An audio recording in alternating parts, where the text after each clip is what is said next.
मैं विशेष रूप से श्रीमन चैतन्य महाप्रभु का आशीर्वाद प्राप्त करना चाहता हूँ, क्योंकि इस श्लोक को उन्होंने 61 तरीके से श्रीपाद सनातन गोस्वामी जी को सिखाया था।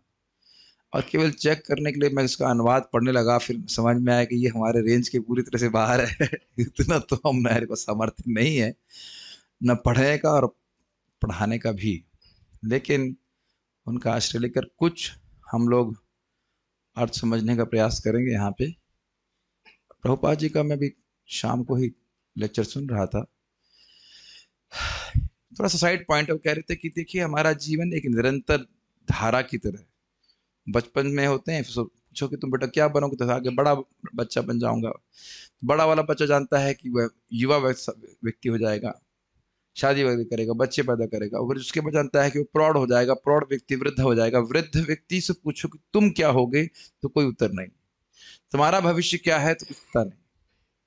तो एक व्यक्ति से पूछा, तो प्रभुपाद कह रहे थे, व्यक्ति को पूछा कि तुम क्या होगा तुम्हारा, कहते मैं शांति से मरना चाहता हूँ। हाँ तो ठीक है, शांति से मरना चाहते हो, लेकिन शांति से मरने के बाद जो स्थान प्राप्त होगा वो शांत होगा कि नहीं, वो तुम्हें सोचना चाहिए ना।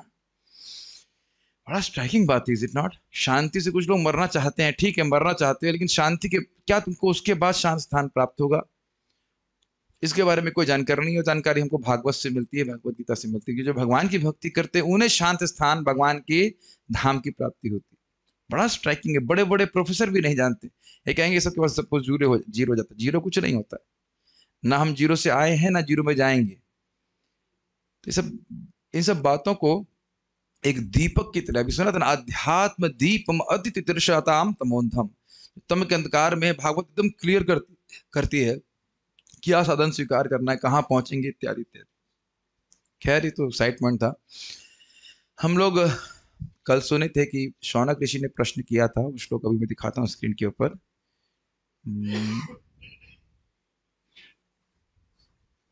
आज 11 नहीं, आज 10 था। कंफ्यूजन कर दिया भक्तों ने, मुझे खुद को कंफ्यूजन कर दिया। इसमें मैंने 11 लिख दिया है। खैर वो YouTube की स्ट्रीम के ऊपर 11 नहीं होना चाहिए, वो 10 होना चाहिए। ओके, सो आप लोगों ने 9वें में देखा था कि शौनक ऋषि ने कहा निवृत्ति निरतः मुनि। जो सुखदेव गोस्वामी थे, ठीक है वो अधिकारी थे, भागवत को सुन सकते थे, यह व्यासदेव जी ने देख लिया था, लेकिन वह तो हाँ सवै निवृत्ति निरतः सर्वत्रोपक्षको मुनि, उनकी हर वस्तु से वो उदासीन थे। शास्त्र पढ़ना इत्यादि सबसे वो उदासीन थे। तो इतनी बृहती, इतनी महान ग्रंथ भागवत को कैसे सुने? वह तो आत्मराम थे, आत्मा में ही आनंद लेने वाले थे। तो इसके ऊपर यह श्लोक कह रहे हैं, लिंक समझ में आ रहा है? जब सुखदेव गोस्वामी आत्मरामी थे, आत्मा में ही रमण करने वाले थे, उनका चित्त बाहर कहीं जाता ही नहीं था। तो इस प्रकार की महान ग्रंथ श्रीमद् भागवतम को अध्ययन करने उन्होंने किया ही कैसे? भले ही वो अधिकारी थे और भले ही व्यासदेव जी का सामर्थ्य था उनको पढ़ाने के लिए, लेकिन पढ़ना संभव ही नहीं होना चाहिए था। तो अपने में आनंद में, अपने आनंद में ही सुखी थे। तो इसके ऊपर सूत गोस्वामी जी कहते हैं कि जो आत्मरामी पुरुष हैं वह भी भगवान श्री कृष्ण की, जो शास्त्रों के परे हैं, जिनकी मिथ्यांकारी ग्रंथि नष्ट हो चुकी है, वह भी भगवान उरुक्रम में भगवान कृष्ण की भक्ति करते हैं, उनको प्रसन्न करने के लिए, भगवान को प्रसन्न करने के लिए, कोई और प्रयोजन लेके नहीं करते हैं। तो ऐसा क्यों होता है? क्योंकि भगवान श्री कृष्ण के ऐसे दिव्य गुण ही हैं। इत्थम भूतो गुणो हरि, ये थीम है। अब इसको विस्तार किया जाएगा। विस्तार समझ रहे? थीम भगवान के दिव्य गुण ही इस प्रकार के हैं कि जो आत्मरामी पुरुष हैं, जिनको जगत की कोई वस्तु आकर्षित नहीं कर सकती, उनको भी वो आकर्षित करने वाले हैं। और इस कारण से बिना किसी प्रयोजन के केवल भगवान को प्रसन्न करने के लिए वो भक्ति करते हैं। ठीक है, मेरे पीछे बोलिए। सूत उवाच आत्मरामश्च मुनयो निर्ग्रंथाप्य उरुक्रमे कुर्वन्ति अहेतुकीं भक्तिं इत्थं भूत गुणो हरिः सूत उवाच आत्मरामाश्च मुनयो निर्ग्रंथाप्युरुक्रमे निर्ग्रंथाप्युरुक्रमे कुर्वन्ति हेतुकीं भक्तिं हेतुकीं भक्तिम् इत्थं भूतगुणो हरिः। इत्थं भूतगुणो हरिः। सूत उवाच सूत उवाच आत्मरामाश्च मुनयो निर्ग्रंथाप्युरुक्रमे निर्ग्रंथाप्युरुक्रमे कुर्वन्ति हेतुकीं भक्तिं इत्थं भूतगुणो हरिः। इत्थं भूतगुणो हरिः। सूत उवाच आत्मारामश्च मुनयो निर्ग्रंथाप्युरुक्रमे कुर्वन्ति हेतुकीं भक्तिम् इत्थं भूतगुणो हरिः। सूत उवाच अर्थात श्री सूत गोस्वामी जी ने उत्तर दिया, कहा आत्मरामस, आत्मा में रमण करने वाले। इसके बहुत सारे अर्थ हैं, आत्मा के बहुत सारे अर्थ होते हैं, लेकिन अभी हम एक जो मुख्य एक अर्थ ले रहे हैं, जो 61 अर्थों में से एक अर्थ जो यहाँ पे हम ले रहे हैं, मूल अर्थ जो ब्रह्मभूत अवस्था को प्राप्त हैं, जो आत्मा में ही रमण करते हैं, अपने स्वरूप के आनंद में ही वह मग्न रहते हैं, वैसे आत्मराम पुरुष की कंटेक्स्ट है सुखदेव गोस्वामी के कंटेक्स्ट में। तो वह शरीर में रमण करने वाले नहीं थे, वह आत्मा में अर्थात अपने मन में ब्रह्मानंद में लीन थे। आत्मारमश्च मुनयो, और जो मननशील है, क्या मतलब, और जो मननशील है, निर्ग्रंथा, जिनकी मिथ्या अहंकार की ग्रंथि नष्ट हो चुकी है, ये भावना कि मैं शरीर हूं ये नष्ट है, वह भी, अपि मतलब वह भी, उरुक्रमे, भगवान उरुक्रम अर्थात जिनका क्रम बहुत बड़ा है, उरु मतलब बहुत बड़ा और क्रम मतलब क्रम, तो जिनका क्रम बहुत बड़ा अर्थात वामन देव, मतलब उस उपलक्षण से समझ लेना चाहिए कि विष्णु भगवान केवल वामन देव की भक्ति नहीं करते हैं, विष्णु स्वरूपों की भक्ति करते हैं। तो उन भगवान विष्णु में कुर्वंती, ये कुर्वंती शब्द है परस्मय पद। परस्मय पद मतलब जब वह क्रिया दूसरे के लिए की जाती है तो उसको परस्मय पद कहते हैं। एक होता है आत्मनेय पद, एक होता है परस्मय पद। ग्रामर भी पढ़ाएंगे आप? नहीं, ग्रामर आती भी नहीं है, खाली इतनी बात बोल रहे हैं। ये प्रपाद इसको तात्पर्य से में लिखे हैं और कृष्णदास कविराज गोस्वामी भी समझाते हैं, तो वहां से थोड़ा बता रहा हूँ। कुर्वंती है परस्मय पद, मतलब भगवान के लिए करते हैं। अहेतुकीं भक्तिम कुर्वंती, अहेतु की भक्ति करते हैं, मतलब कोई प्रयोजन नहीं, कोई अभिसंधि नहीं, कोई फल की आकांक्षा नहीं करते। और कुर्वंती शब्द से स्पष्ट हो रहा है कि वो भगवान के लिए करते हैं, भगवान के लिए अहेतु की भक्ति करते हैं, मतलब कुछ भगवान को प्रसन्न करने के लिए करते हैं भक्ति, लेकिन उसके बदले में कुछ चाहते नहीं। ऐसा क्यों? तो कह रहे हैं इत्थम भूत गुणो हरि, इत्थम भूत इस प्रकार के, एवं भूत इस प्रकार के गुण हैं भगवान श्री हरि के, या ऐसे गुणों से गुणों वाले भगवान श्री हरि हैं। समझ में आ रहा? इत्थम भूत गुण मतलब इस प्रकार के गुण वाले भगवान हरि हैं। उस सहज ही आत्मरामी पुरुषों को भी आकर्षण करने वाले हैं, उनको भी दिव्य सुख देने वाले हैं, अर्थात ब्रह्मानंद से भी अधिक सुख भगवान की भक्ति के द्वारा आत्मरामी पुरुषों को प्राप्त होता है। ये सूचित हो रहा है। आज तो कठिनाई होगी।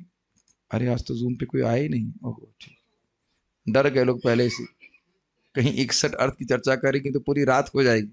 घबराई मत, इतना सामर्थ्य मेरे में नहीं है। अनुवाद। श्रील सूत गोस्वामी ने कहा, जो आत्मा में आनंद लेते हैं, ऐसे विभिन्न प्रकार के आत्माराम और विशेष रूप से जो आत्म साक्षात्कार के पथ पर स्थापित हो चुके हैं, मतलब जो पूरी तरह से शुद्ध हो गए हैं, ऐसे आत्माराम यद्यपि समस्त प्रकार के भौतिक बंधनों से मुक्त हो चुके हैं, फिर भी भगवान की अनन्य भक्ति में सेवा में संलग्न होने के इच्छुक रहते हैं। इसका अर्थ यह हुआ कि भगवान में दिव्य गुण है, अतएव वे मुक्तात्माओं सहित प्रत्येक व्यक्ति को आकृष्ट कर सकते हैं। तो प्रभुपाद जी यहाँ पे आत्मा के अन्य अर्थ भी इंक्लूड किए हैं अनुवाद में। मुख्य अर्थ क्या है? जो आत्मा में सुख प्राप्त करता है। आत्मा का मतलब शरीर, आत्मा का मतलब मन, आत्मा का मतलब बुद्धि, आत्मा का मतलब प्रयास, इत्यादि इत्यादि। भी आप घबराई में परेशान करेंगे आपको, सारे अर्थ होते हैं। उन सभी में रमण करने वाले भगवान की भक्ति करते हैं। लेकिन मुख्य रूप से, प्रभुपाद देव बोले ना, मुख्य रूप से जो शुद्ध हो गया है वह भगवान की अहेतु की भक्ति करता है। आत्म राम अर्थात जिन्हें आत्मा में सुख मिलता है वे निर्ग्रंथा और जो समस्त बंधनों से मुक्त हैं, अपि अर्थात होने पर भी, मुनेहा मतलब मुनिगण जो मननशील हैं, उरुक्र में उन भगवान की जिनके महान क्रम अर्थात कार्य हैं, अहेतुक यानी अनन्य अथवा अमिश्रित भौतिक इच्छाओं से रहित होकर के भक्ति यानी भक्ति को कुर्वंती करते हैं। हरि ही इत्थम भूत गुणा, क्योंकि भगवान हरि के ऐसे गुण ही होते, उनके गुणों से आकृष्ट होकर के वह भगवान की निस्वार्थ सेवा करते हैं। अगर सीधी अर्थ समझा जाए तो कुछ समझ में आ रहा है? ये सब ऊपर से जा रहा है। अब ऊपर से जा रहा हो तो भी इतना तो अर्थ समझ में आ रहा होगा कि क्यों सुखदेव गोस्वामी जी आत्मराम थे, आत्मराम थे, ये समझ में आ रहा है ना। और यहां श्लोक कह रहे कि आत्मरामी पुरुषों को भी, जो ब्रह्मानंद में लीन है, उनको भी, मतलब अन्यों को तो है ही, उनको भी भगवान आकृष्ट करते हैं। भगवान के ऐसे दिव्य गुण हैं। क्या आपको लगता है कि व्यक्ति, भगवान भौतिकतावादी व्यक्तियों को भी आकृष्ट करते हैं? करते ही है। हम सब तो भौतिकतावादी ही थे। ब्रह्मानंद में तो कोई लीन था नहीं, मैं समझता हूं। ठीक है कि नहीं? तो सभी को आकृष्ट करते हैं। कीर्तन किसको अच्छा नहीं लगता? प्रसाद किसको अच्छा नहीं लगता? भगवान के, ठाकुर जी के दर्शन सभी लोग करते हैं। लाइक, हर व्यक्ति जो लाइक दबा रहा है फेसबुक में इस्कॉन वृंदावन के, सब ब्रह्मानंद तो लीन है नहीं। सभी को भगवान अच्छे लगते हैं ना। ये सब बातें हैं। तो अब आप लोगों को हम बड़े प्रेम से थोड़ा परेशान करेंगे। बहुत सारे इसमें अर्थ हैं। सीट बेल्ट आप लोग बांध लीजिए। 61 अर्थ तो बता नहीं रहा हूं, लेकिन फिर भी सीट बेल्ट बांधिएगा। बहुत सारे हैं और आपको थोड़ा ध्यानपूर्वक सुनेंगे तो बहुत आनंद आएगा। निर्ग्रंथ के अर्थ ध्यान रखिएगा। आगे जाकर उसको शिला चक्रवर्ती पाद बहुत घुमाते मतलब उसको, उसी को इधर अर्थ ले लेंगे इसका और फिर उसका घुमा देंगे। तो टीका में बहुत आनंद आएगा अगर आप ध्यानपूर्वक सुनेंगे। निर्ग्रंथा अर्थात शास्त्र आलोचना से विरत, जिनको शास्त्र पढ़ने वढ़ने में कोई मतलब नहीं है, उससे परे हो चुके हैं। ग्रंथ मतलब समझते हैं? ग्रंथ मतलब ग्रंथ, शास्त्र। निर्ग्रंथा मतलब शास्त्र के परे। शास्त्र में से जो सुनना सुनाना है उससे कोई मतलब नहीं है, वो उससे परे हो चुके। इतने वह उत्कृष्ट चेतना के हो गए। समझ में आया निर्ग्रंथा का अर्थ? ग्रंथ मतलब जो भी शास्त्र है, शास्त्र के विधि निषेध से ऊपर है, परे हैं। उनको कुछ शास्त्र पढ़ने की जरूरत नहीं, पढ़ना अध्ययन अध्यापन से परे है निर्ग्रंथा। क्योंकि ऐसा कहा गया है कि यदा ते मोह कलिलम बुद्धिर्व्यतितरिष्यति तदा गंतांसि निर्वेदम श्रोतव्यस्य श्रुतस्य च। ये भगवान की उक्ति है। जब मोह कलिल, यानी कलिल का मतलब होता है कीचड़, जब मोह के कीचड़ से तुम्हारी वृद्धि पार हो जाएगी, तुम अपने आप को आत्मा के स्वरूप, ओप्स नेट चला गया, वाओ वाओ वंडरफुल, ओके आ गया, आया नहीं। जब एयरटेल जाता है तो जाता ही है, आता नहीं। नहीं दूसरा चल रहा है। हरे कृष्णा, आवाज आ रही है अपनों को?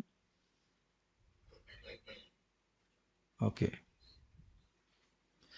हरी, आज ही मैं सोच रहा था कि एयरटेल का कनेक्शन जाता नहीं है, दूसरा वाला कनेक्शन नहीं लेते हैं। तो भगवान लग रहा सुन लेते। नहीं बेटा, दूसरा कनेक्शन भी रखो। मजबूरी में जिस दिन आपको स्पेशल क्लास देनी होती है, और देखो हर दिन का लीला, हर हफ्ते की लीला के संडे को ही गड़बड़ होता है। खैर कोई बात नहीं, वापस आ जाते हैं।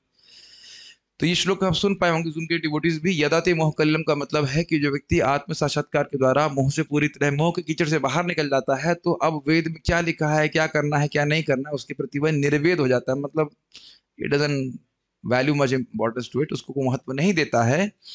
तो इसीलिए कह रहे हैं कि निर्ग्रंथा, निर्ग्रंथा की व्याख्या कर रहे हैं शास्त्र की आलोचना, शास्त्र में क्या लिखा है नहीं लिखा है उससे जो लोग परे हैं, उनको भी निर्ग्रंथा कहा जाता है। जब तुम्हारी बुद्धि मोह रूपी सघन वन को पार कर जाएगी तो तुम सुने हुए तथा सुनने योग्य सबके प्रति अनमनस्क हो जाओगे। जो वेद कह रहा है उधर भी ध्यान नहीं, और तो कोई कहे भाई ये भी पढ़ो वो पढ़ो ना, उधर भी कोई ध्यान नहीं, कोई आवश्यकता नहीं। स्वरूप के आनंद में व्यक्ति स्थित है, तो ऐसे व्यक्ति की स्थिति हो जाएगी तो उसे निर्ग्रंथा कहेंगे। एक अर्थ है जो शास्त्र के अध्ययन अध्यापन से परे हो गया, ये एक समझ में आ रहा है अर्थ। भगवद गीता 2.52। अथवा ग्रंथि अर्थात मिथ्यांकार की ग्रंथि। मिथ्यांकार समझते हैं, भगवान की वह शक्ति जिसके द्वारा हम अपने आप को इस शरीर से पहचान करते हैं, हम ये शरीर है। इसलिए निर्ग्रंथा अर्थात जो मिथ्यांकार से मुक्त है। दूसरा अर्थ याद हो रहा है, पहला अर्थ था जो शास्त्र की आलोचना से परे, दूसरा है जिसकी हृदय की ग्रंथि मिथ्यांकार रूपी ग्रंथि समाप्त हो गया, जिसका मिथ्या अभिमान समाप्त हो गया। सब याद रखिएगा, तभी आप इस टीका को मतलब आस्वादन कर पाएंगे। ऐसा कहा गया था, भेद्यते हृदय ग्रंथि, हृदय की मिथ्यांकार रूपी ग्रंथि कट जाती। भागवत में सुना था, भिद्यते हृदय ग्रंथि छिद्यन्ते सर्व संशयः क्षीयन्ते चास्य कर्माणि मुक्त एवात्मनीश्वरे। हृदय की ग्रंथि भागवत कथा सुनते सुनते कट जाती है। उसके बाद भिद्यते हृदय ग्रंथि छिद्यन्ते सर्व संशय, ये संशय कि भगवान मिलेंगे कि नहीं मिलेंगे सब निरस्त हो जाता, क्योंकि भगवान को आप हृदय में देख रहे हो, अब क्या संशय रह गया। क्षीयन्ते चास्य कर्माणि, सारे कर्म समाप्त हो जाते हैं। मुक्त एवात्मनीश्वरे, और भगवान को वह अपने आप को वो देख पाता है कि वह और भगवान दोनों ही मुक्त हैं, प्रकृति के उत्पादन नहीं है। तो ये सब श्लोक हम पहले व्याख्या कर चुके हैं। तो यहाँ पे वो व्याख्या हो रही है कि निर्ग्रंथा मतलब जिसकी मिथ्या अभिमान की ग्रंथि खुल गई है, मतलब वह अपने आप को शरीर से भिन्न पृथक देख पाने में समर्थ है। निर्ग्रंथा का दूसरा अर्थ समझ में आ रहा है, क्या अर्थ है? माइक पे बताइए, क्या इसका एग्जाम भी लेंगे आप बीच में? ग्रंथों से परे, ग्रंथों से परे है मतलब शास्त्र से परे। और दूसरा जो पूरी तरीके से आत्मा में स्थित है। हाँ, आत्मा में स्थित है, मिथ्यांकार से मुक्त है। अच्छा, अभी तो ना छोड़ेंगे, एक और अर्थ देखिए। अथवा निर्ग्रंथा का अर्थ होगा जो शास्त्र में वर्णित विधि निषेध रूपी ग्रंथ अर्थात बंधन से मुक्त है। ग्रंथ अभी देखा ना, ग्रंथि मतलब बंधन, तो एक बंधन तो मिथ्यांकार का है, और ग्रंथ का दूसरा अर्थ लेंगे बंधन मतलब शास्त्र का बंधन, ये करना है कि नहीं करना, इससे जो परे है निर्ग्रंथ। तीसरा अर्थ याद हो पा रहा है? ग्रंथ का ही अंत होता है, ग्रंथ मतलब बंधन। तो अब ये बंधन कौन सा बंधन है? शास्त्र का बंधन। तो ये करो, ये मत करो, सुबह उठो मत उठो, इत्यादि इत्यादि, तो उससे भी जो पार है। ऐसा कहा गया है, ज्ञान निष्ठो विरक्तो वा मद भक्तो वान अपेक्षकः सलिंगानाश्रमं त्यक्त्वा चरेद विधि गोचरः। श्रीमद् भागवत 11:18-28। ज्ञान के अनुशीलन के प्रति समर्पित तथा बाह्य पदार्थों से विरक्त हुआ विद्वान अध्यात्मवादी यानी योगी, या मोक्ष की भी इच्छा से विरक्त मेरा भक्त, ये दोनों ही उन कर्तव्यों की उपेक्षा करते हैं जो बाह्य अनुष्ठानों अथवा साज सामग्री पर आधारित होते हैं। इस तरह उनका आचरण विधि विधानों की सीमा से परे होता है। ये लाइंस ये समझ में आ रहा है, ये कोटेशन क्यों दिया गया? कि कुछ लोग आज हाई एलिवेटेड ज्ञानी हैं, जो भगवान के शुद्ध भक्त हैं, वह भी शास्त्र के विधि निषेधों के पार है। शास्त्र का दो रूप में संबंध है। एक, शास्त्र की आलोचना से विरत है, शास्त्र को सुनने पढ़ने में कोई रुचि नहीं। रुचि नहीं मतलब वो इंटरेस्ट ही नहीं हो, तो आनंद प्राप्त हो गया, ब्रह्मानंद प्राप्त हो गया, आत्मा का आनंद प्राप्त हो गया। दूसरा था मिथ्या अभिमान नष्ट हो गया। और तीसरा अर्थ है कि जो विधि निषेध उससे वो परे हैं, तो यहाँ पे उसको देख रहे हैं, जरूरत नहीं इसकी। ऐसे व्यक्ति अहेतुकी अर्थात फलाभिसंधि रहित भक्ति करते हैं। फलाभिसंधि मतलब फल की अभिसंधि, फल की प्राप्ति की इच्छा से मुक्त होकर के भक्ति करते हैं। फल की प्राप्ति मतलब भुक्ति, मुक्ति, सिद्धि, भोग की प्राप्ति, मुक्ति की प्राप्ति या सिद्धि इत्यादि की प्राप्ति, ये सब कैटव, ये सब फल अभिसंधि कहलाती है। फल की अभिसंधि, इससे रहित होकर भगवान की भक्ति करते हैं, ये अर्थ। भक्ति ज्ञान उत्पन्न करती है, परंतु यह ज्ञान से श्रेष्ठ है, इसलिए भक्ति को उरु अर्थात श्रेष्ठ कहा गया है। इसलिए उरुक्रम अर्थात वह भगवान जो भक्ति के सर्वश्रेष्ठ क्रम अर्थात पद्धति या साधन को प्रकट करते हैं। ये मानते हैं कि आप भक्ति में क्रम है। पहला चीज क्या है? श्रद्धा, साधु संग, भजन क्रिया, अनर्थ इत्यादि इत्यादि। तो भक्ति में क्रम है, और आगे प्रेमावस्था में भी क्रम है। तो क्रम है, तो ये क्रम कौन प्रस्तुत कर रहा है? भगवान कर रहे हैं, तो इसीलिए उनको उरुक्रम कहते हैं। एक अर्थ है उरुक्रम का। एक अर्थ हुआ कि ज्ञान से भी श्रेष्ठ जो भक्ति का मार्ग है, उसके क्रम को प्रस्तुत करने वाले, स्थापित करने वाले भगवान। प्रोसेसर चल रहा है कि प्रोसेसर बस्ट हो गया है, लैपटॉप हीट तो नहीं हो रहा है, हम तो कोई टॉर्चर नहीं कर रहे, महाप्रभु से सुन रहे होते तो 61 अर्थ बताते आपको, इसीलिए केवल सनातन गोस्वामी को बताए। वो कह रहे हैं कि सनातन गोस्वामी जी, थोड़ा मजेदार बात है, सनातन गोस्वामी कहे कि मैं चाहता हूं कि वो जो आपने 18 अर्थ बताए थे आत्मा राम श्लोक के, वो मुझे बताइए। तो महाप्रभु कहते हैं मुझे याद नहीं, सार्वभौम भट्टाचार्य एक पागल है और मैं भी एक पागल हूं, मुझे याद नहीं कि मैंने क्या बोला, लेकिन अगर आपके संग से कुछ बोल पाऊंगा तो मैं बोल पाऊंगा, ऐसे महाप्रभु कहते हैं। रियली अद्भुत है, वो पूरा चैप्टर है, चैप्टर नंबर 24, मध्य लीला साहस है, तो आप उसको पढ़ सकते हैं। ऐसा नहीं कुछ भी समझ में नहीं आता, लेकिन बहुत बहुत ही विशाल है वो, 61 earth, I mean too much, is it not 61 earth. खैर जो भी है, उरुक्रम का अर्थ एक समझ पा रहे हैं, जो भक्ति के सर्वश्रेष्ठ पद्धति साधन को प्रस्तुत करते हैं, भगवान ही स्थापित करते हैं भक्ति की मार्ग को। आज लोग वैसे भी कमाए हैं संडे को, तो कठिन कठिन श्लोक हम संडे को ही रखते हैं, जब लोग ही कमाने हैं तो मतलब जो लोग रियली इंटरेस्टेड हैं वही आएंगे। हम तो सोचते थे कि संडे को अधिक लोग आएंगे जो छुट्टी होती है, लेकिन शायद जब दुख होता है तो लोग भागवत के चरण अधिक लेते हैं, है कि नहीं। नौकरी इत्यादि जब होती है तो व्यक्ति सोचता है चलो दुख, सुबह से दुखी हुए हैं, चलो आप कुछ सुख अनुभव कर लेते हैं, जो भी है। और एक अर्थ आप उरुक्रम का जानते हैं, वामन देव का, जिन्होंने बड़े क्रम मतलब समझ रहे हैं, पद विन्यास कहते हैं इसको, बहुत लंबे लंबे डग भर करके पूरे ब्रह्मांड को नाप लिया, तो वो उरुक्रम भगवान में। अब देखिएगा वो जो निर्ग्रंथ के अर्थ लिए थे उसका उपयोग कितने सुंदर तरीके से करते हैं। यदि पूर्व पक्षी मतलब ओपोनेंट जो दूसरा आर्गुमेंट कर रहा है कहे कि देखो जो मुक्त हैं उनके लिए भक्ति का क्या प्रयोजन है, जिनका सब कुछ समाप्त हो गया है, आत्मरमण करने वाले उनके लिए भक्ति का क्या प्रयोजन, भक्ति क्या करेंगे। शास्त्र के पठन और आलोचना से जो निवृत्त हैं उन निर्ग्रंथ जनों के लिए इस भक्ति ग्रंथ श्रीमद् भागवत की क्या अपेक्षा है। अब याद आ रहा है निर्ग्रंथ का अर्थ, निर्ग्रंथ मतलब शास्त्र आलोचना से विरत, जो लोग पूरी तरह शास्त्र आलोचना समझ नहीं, आलोचना मतलब क्रिटिसिज्म नहीं, आलोचना मीन्स एनालिसिस, अंडरस्टैंडिंग, अध्ययन, अध्यापन, जो पूरी तरह से हर शास्त्र से विरत हैं आलोचना करने से, और भक्ति शास्त्र भागवत क्यों पढ़ेंगे। कुछ ग्रहण कर पा रहे हैं किस तरह से वो रेस कर प्रश्न को। निरअभिमान जनों के लिए सेव्य सेवक अभिमान का क्या प्रयोजन है। निर्ग्रंथ का एक अर्थ क्या सुना था, जिसका अभिमान नष्ट हो चुका है, और भागवत क्या स्थापित कर रही है, जीव भगवान का नित्य दास है। यह अभिमान है कि नहीं, मैं भगवान का दास हूं, तो है ना अभिमान, अहंकार है, मिथ्या अहंकार नहीं है लेकिन सच्चा अहंकार, तो अहंकार तो है ना। तो कह रहे हैं जिसका अहंकार नष्ट हो गया है उसके लिए ये अहंकार धारण करना कि मैं भगवान का दास हूं, उसकी क्या जरूरत है।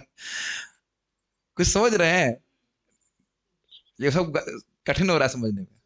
निर्ग्रंथ समझ रहे थे कि मिथ्याभिमान नष्ट हो गया, जब मिथ्याभिमान नष्ट हो गया है तो फिर ये इस अभिमान की क्या जरूरत है कि भगवान का सेवक हूं मैं।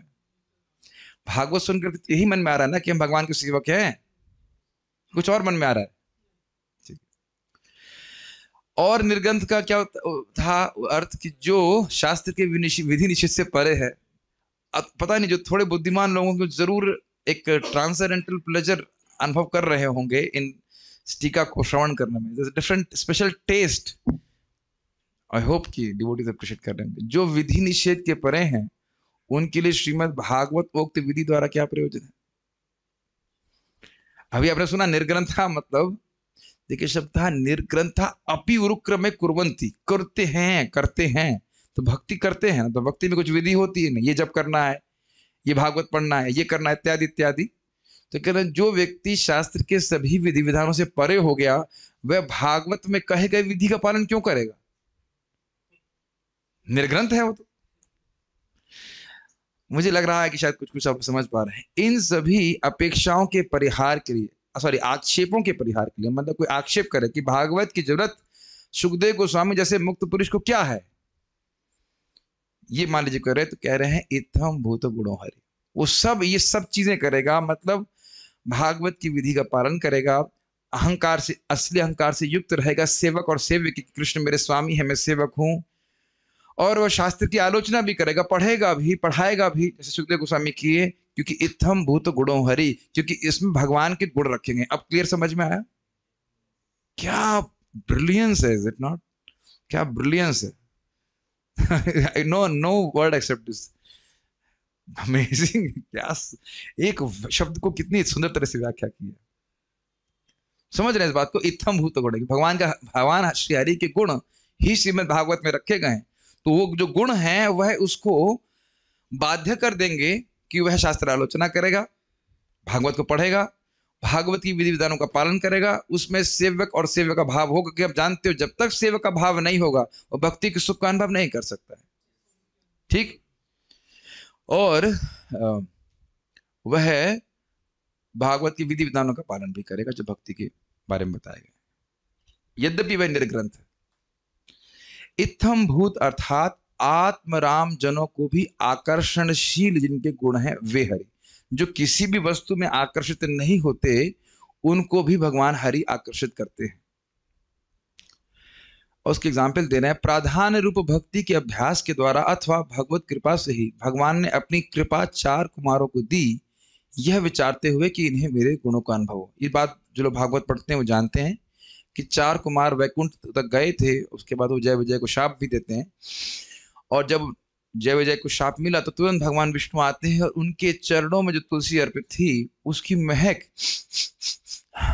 जब 4 कुमारों ने सूंघी तो उनकी सारी जो आसक्ति ब्रह्मानंद में तो सब गोल हो गई। ठीक है, भगवान की शुद्ध भक्त बन गए। ठीक है, ये बोल रहे हैं। श्रील उदाहरण दे रहे हैं, श्रील व्यासदेव ने श्रील सुखदेव गोस्वामी पर यह सोचते हुए कृपा करी कि यह श्री कृष्ण के गुणों का अनुभव करे। यह भी हमने कुछ दिन अभी कल सुना था कि प्रेमानंद का अनुभव किए, वो जान रहे हैं कि प्रेमानंद ब्रह्मानंद से श्रेष्ठ है, तो इसलिए शुकम अध्यापयामास, आत्मज अपने बेटे शुक्र गोस्वामी को भागवत पढ़ाया ताकि वह भी प्रेम का अनुभव कर सके। तो ये कृपा थी। श्री भगवान या भक्त गुणों की कृपा के कारण जो आत्मराम हैं वह भगवत गुणों के अनुभव की योग्यता लाभ करके भगवान की अहेतु की भक्ति करते हैं। ये बहुत इंपॉर्टेंट बात है। यद्यपि कोई व्यक्ति आत्मराम भी क्यों ना हो, अगर उसे भगवान के भक्तों की कृपा प्राप्त नहीं होती है, संग प्राप्त नहीं होता है, तो उस आत्मा के रमण को त्याग करके भगवान के प्रति आकर्षित नहीं होगा।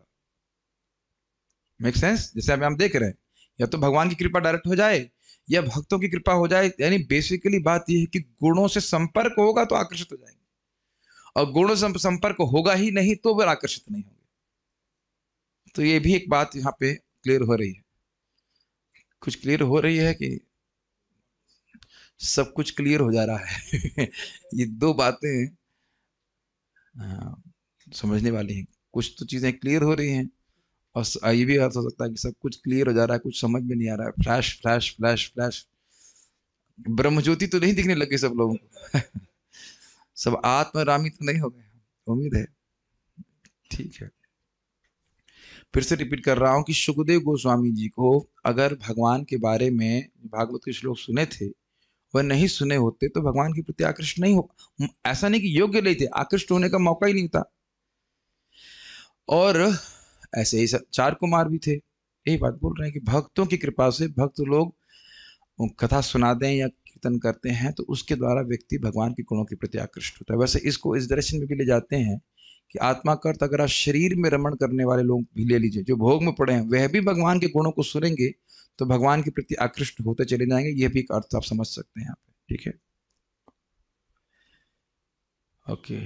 परंतु जो अन्य आत्मराम हैं वे सायुज्य मुक्ति प्राप्त करने के लिए भक्ति करते हैं, तो अहेतु की शब्द उनकी भक्ति के लिए प्रयोग नहीं किया जा सकता। मतलब अगर मोक्ष का हेतु लेके कोई व्यक्ति भक्ति कर रहा है तो फिर उसको अहेतु की भक्ति नहीं करते। देखिए,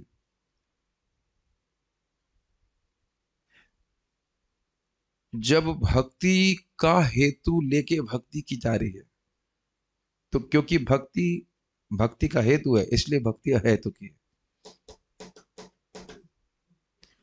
साधना भक्ति और प्रेमा भक्ति में अंतर नहीं है, उसमें कारण और कार्य का संबंध नहीं है। पका हुआ आम और कच्चा आम, उसमें कार्य कारण का संबंध नहीं है, परिपक्वता का अंतर है। साधना भक्ति परिणत हो जाती है या परिपक्व हो जाती है प्रेम भक्ति में, तो इसलिए साधना भक्ति को प्रेम भक्ति का कारण नहीं कह सकते। समझ में आ रहा है कुछ? तो इसीलिए उसको अहेतुक ही कहा जाता है। जब भक्ति ही गोल है भक्ति करने का कि मुझे भगवान के चरणों में प्रेम भक्ति प्राप्त हो, तो साधना अवस्था में भी उसको अहेतुक ही कहा जाएगा। लेकिन अगर भक्ति से अलग कुछ हेतु है तो उसको हेतु की भक्ति कहा जाएगा। स्वर्ग प्राप्त करना चाहते हैं, हेतु भक्ति। सिद्धि प्राप्त करना चाहते हैं, हेतु की भक्ति। और मोक्ष प्राप्त करना चाहते हैं, हेतु की भक्ति। लेकिन भक्ति प्राप्त करना चाहते हैं तो अहेतु की। जैसे हम जाप कर रहे हैं हरे कृष्णा, किस लिए? हरे कृष्णा करने के लिए। We chant Hare Krishna to chant Hare Krishna. समझ में आ रहा है बात? जो रेगुलरली सुनते हैं उनको तो कोई कठिनाई नहीं होती। बाल प्रबोधनी से मैंने कुछ नोट्स लिए हैं, बाकी मोस्टली तो उन्होंने चक्रवर्ती पाद के ही बात को रखा है। उरुक्रमे की व्याख्या करते हैं। उरुक्रमे अर्थात अनंत लीला विशिष्टता से युक्त भगवान, मतलब बहुत सारी लीलाएं करते हैं जो बड़ी विशेष हैं, उस प्रकार के भगवान की भक्ति करते हैं। आगे बढ़ते हैं। कह रहे हैं बहुनाम जन्म नाम अंते ज्ञानवान माम प्रपद्यते वासुदेवः सर्वमिति स महात्मा सुदुर्लभः। अनेक जन्मांतर के बाद जिसे सचमुच ज्ञान होता है वह मुझको समस्त कारणों का कारण जानकर मेरी शरण में आता है, ऐसा महात्मा अत्यंत दुर्लभ होता है। बेसिकली दिखाना चाहते हैं कि भक्ति ज्ञान से श्रेष्ठ है। तो ये दिखा दिया कि बहुत जन्मों के अभ्यास के बाद ज्ञानी व्यक्ति भगवान के पास आता है। ब्रह्मभूतः प्रसन्न आत्मा न शोचति न कांक्षति समः सर्वेषु भूतेषु मद भक्तिम लभते पराम। इस प्रकार जो दिव्य पद पर स्थित है आत्माराम, वह तुरंत परब्रह्म का अनुभव करता है और पूर्णतया प्रसन्न हो जाता है। वह न तो कभी शोक करता है, न किसी वस्तु की कामना करता है। वह प्रत्येक जीव पर संभाव रखता है। उस अवस्था में वह मेरी शुद्ध भक्ति को प्राप्त करता है। भगवद गीता 18:4। फिर ये दिखा रहा है कि ब्रह्मभूत अवस्था प्राप्त करने के बाद भी आगे व्यक्ति पराभक्ति को प्राप्त करता है। तो दोनों जगह से दिखा दिया कि ज्ञानी हो या ब्रह्मभूत अवस्था को प्राप्त व्यक्ति, वह भी भक्ति लाभ करता है और भक्ति लाभ करके वह सुखी होता है। ठीक है। इन श्लोकों के द्वारा परम प्रेम लक्षणा भक्ति को ज्ञान से श्रेष्ठ कहा गया। इजी। ऐसी भक्ति का क्या प्रयोजन है? किस लिए करते हैं भक्ति? यदि यह अपेक्षा हो तो कह रहे हैं हेतु किम, अर्थात प्रयोजन के अनुसंधान से रहित। ये अर्थ है, कोई प्रयोजन नहीं, अच्छा लग रहा है, आनंद आ रहा है भक्ति करने में। इसको ऐसे समझिए कि बहुत सारी चीजें हम लोग जान के करते हैं, लेकिन ये बताइए कि रसगुल्ले से क्या विटामिन और प्रोटीन प्राप्त होता है? एक बहुत ही सिंपल क्वेश्चन है। रसगुल्ले से क्या विटामिन और प्रोटीन प्राप्त होते हैं? सुक्रोज, कार्बोहाइड्रेट और प्रोटीन। अच्छा, कौन से प्रोटीन? जो दूध में मिलता है। ठीक ठीक। तो दूध पीने और रसगुल्ले खाने में अंतर नहीं दिख रही हैं आप? अच्छा, रसगुल्ला जब खाते होंगे तो सोचते होंगे इससे प्रोटीन मिल रहा है इसलिए खाऊंगा, है ना, स्वाद के लिए। इसीलिए उत्तर दे रहा हूं कि भगवान इत्थम भूत गुणो रसगुल्ला। जो डायबिटिक होते हुए भी व्यक्ति रसगुल्ला क्यों खा रहा है? क्योंकि रस ऐसा है कि रस इस प्रकार का, इत्थम भूत गुण रसगुल्ला। तो कृष्ण से बड़ा रसगुल्ला कोई है ही नहीं। रसो वही सह, गलत तो नहीं बोल रहे, शास्त्र की बात, रसो वही से, रस कृष्ण ही रस है। तो कृष्ण की भक्ति, कृष्ण के गुण इतने आकर्षक हैं कि वह किसी प्रयोजन को लेकर भक्ति नहीं करते, बस वो करने में रमण करते हैं, आनंद लेते रहते हैं। ठीक है, ये अर्थ समझ में आ रहा है? कोई प्रयोजन नहीं कि भाई किसके लिए कर रहे हैं, अच्छा लग रहा है इसलिए कर रहे हैं। प्रयोजन का उद्देश्य नहीं होने पर भजन प्रवृत्ति कैसी होगी? अरे बिना प्रयोजन के तो कोई व्यक्ति कार्य ही नहीं करता है। मान लो कोई कहे यदि यह अपेक्षा हो तो कह रहे हैं इत्थम भूत गुणो हरि। इत्थम भूतम अर्थात आत्म राम जनों को भी आकर्षित करने वाले उनके गुण हैं वैसे हरि। मतलब समझ लेना चाहिए कि जो व्यक्ति आत्मा में रमण कर रहा है उसको निश्चित ही इस जगत की से बहुत श्रेष्ठ को सुख मिल रहा होगा, ये मानते हैं। अब उससे उत्कृष्ट सुख मिलेगा तभी उसका मन कहीं और जाएगा। क्लियर समझ में आ रहा है? तो और अब इसके अलावा और क्या प्रयोजन रहेगा? आत्मा सुख चाहती है, भगवान की भक्ति करके उसको ब्रह्मानंद से भी श्रेष्ठ सुख मिल रहा है, इसलिए भक्ति कर रहा है। और क्या चाहिए बताइए? क्लियर हो गया? कोई प्रयोजन मतलब मुक्ति, भुक्ति या सिद्धि इत्यादि में कोई उसका रुचि नहीं। समझ रहे हैं? तात्पर्य प्रभुपाद जी का। प्रभुपाद जी चैतन्य महाप्रभु ने जो व्याख्या करी है चैतन्य चरितामृत में, उसको सार रूप में कुछ कुछ अंश रूप में वह प्रस्तुत कर रहे हैं। पूरा तो संभव ही नहीं है छोटे से तात्पर्य में। ये भी तात्पर्य बहुत लंबा है, लेकिन अगर आपको ये बड़ा लग रहा हो तो कृपया मध्य लीला का 24वां अध्याय पढ़ लीजिएगा, तो फिर समझ जाए कि ये छोटा तात्पर्य है। ठीक है, मैं पढ़ करके आया तो इसलिए लग रहा है कि बहुत छोटा तात्पर्य, पहले लग रहा था कि बहुत बड़ा है तात्पर्य। भगवान श्री चैतन्य महाप्रभु ने अपने प्रमुख भक्त श्रील सनातन गोस्वामी के समक्ष इस आत्मराम श्लोक की व्याख्या अत्यंत विशद रूप में की। 61 मैंने बोल ही दिया आपको। उन्होंने इस श्लोक में 11 तत्वों का संकेत किया है। 11 शब्द हैं: आत्मराम, मुनयः, निर्ग्रंथा, अपि च गुरुक्रम कुर्वन्ति अहेतुकीम भक्तिम इत्थम भूत गुणः तथा हरि। और इन सब के अलग अलग अर्थ लीजिए और उनको कॉम्बिनेशन करते चले जाइए। समझ रहे हैं अर्थ कैसे अलग अलग ले रहे हैं? संस्कृत डिक्शनरी के अनुसार आत्मरामा के क्या अर्थ है? 1 2 3 4 5। मुनिया के कितने अर्थ हैं? 1 2 3 वटेवर। निर्ग्रंथ के कितने? 1 2 3 4। अपी के क्या अर्थ है? 1 2 3 4 5 6। और फिर उनको मिलाना चालू कीजिए, पहले से दूसरा, दूसरे से तीसरा, ऐसे करके। ये प्रयास ही हमारे लिए बियॉन्ड है, लेकिन हम ये ही महाप्रभु एक्सपेक्ट कर रहे हैं, तो इसलिए सनातन गोस्वामी को सिखा रहे हैं, बाकी सबको हरे कृष्णा। मुख्य अर्थ तो आप समझ रहे हैं, ठीक है। विश्व प्रकाश संस्कृत कोश के अनुसार आत्मरामा शब्द के 7 पर्याय हैं, जो इस प्रकार है: ब्रह्म माने परम सत्य, शरीर, मन, प्रयत्न, सहिष्णुता, बुद्धि तथा आदतें। देखिए वस्तुतः ये आत्मा शब्द की बात हो रही है। और आराम का मतलब, राम मतलब, और रमण करने वाला, तो आत्मा में रमण करने वाला, आत्मा का अर्थ हो गया आत्मा, परम सत्य। आत्मा का होगा शरीर, आत्मा का मतलब मन, आत्मा का मतलब प्रयास, सहिष्णुता, बुद्धि और आदतें। तो ऐसे समझिए, आत्मा में रमण करने वाला भगवान की भक्ति करता है, शरीर में रमण करने वाला भगवान की भक्ति करता है। एक एक दो अर्थ गिनते जाइए। मन में रमण करने वाला व्यक्ति भगवान की भक्ति करता है। अपने प्रयासों में रमण करते हैं कुछ लोग, खूब प्रयास करते हैं, उनको बड़ा अच्छा लगता है, बड़ी मेहनत कर रहे हैं, हम बहुत मेहनत करते हैं, आप लोग कुछ नहीं करते, तो उसमें रमण करने वाले व्यक्ति भगवान की भक्ति करता है। जो व्यक्ति सहिष्णु है वह भी भगवान की भक्ति करता है। जो बुद्धिमान अपरमण करता है वह भगवान की भक्ति करता है। जो व्यक्तिगत आदतों में रमण करता है वह भी भगवान की भक्ति करता है। हो गए कितने? 7 अर्थ समझ में आ गया? 7 अर्थ। अब जो है लिखा है वो बता दे रहा हूं। आत्मराम व्यक्ति भगवान की भक्ति करते, तो 7 अर्थ ले ली, उसके हिसाब से 7 अर्थ, आत्मा के 7 अर्थ, उन आत्मा में रमण करने वाले लोग भगवान की भक्ति करते हैं। कहने का मतलब है सभी लोग भगवान की भक्ति कर सकते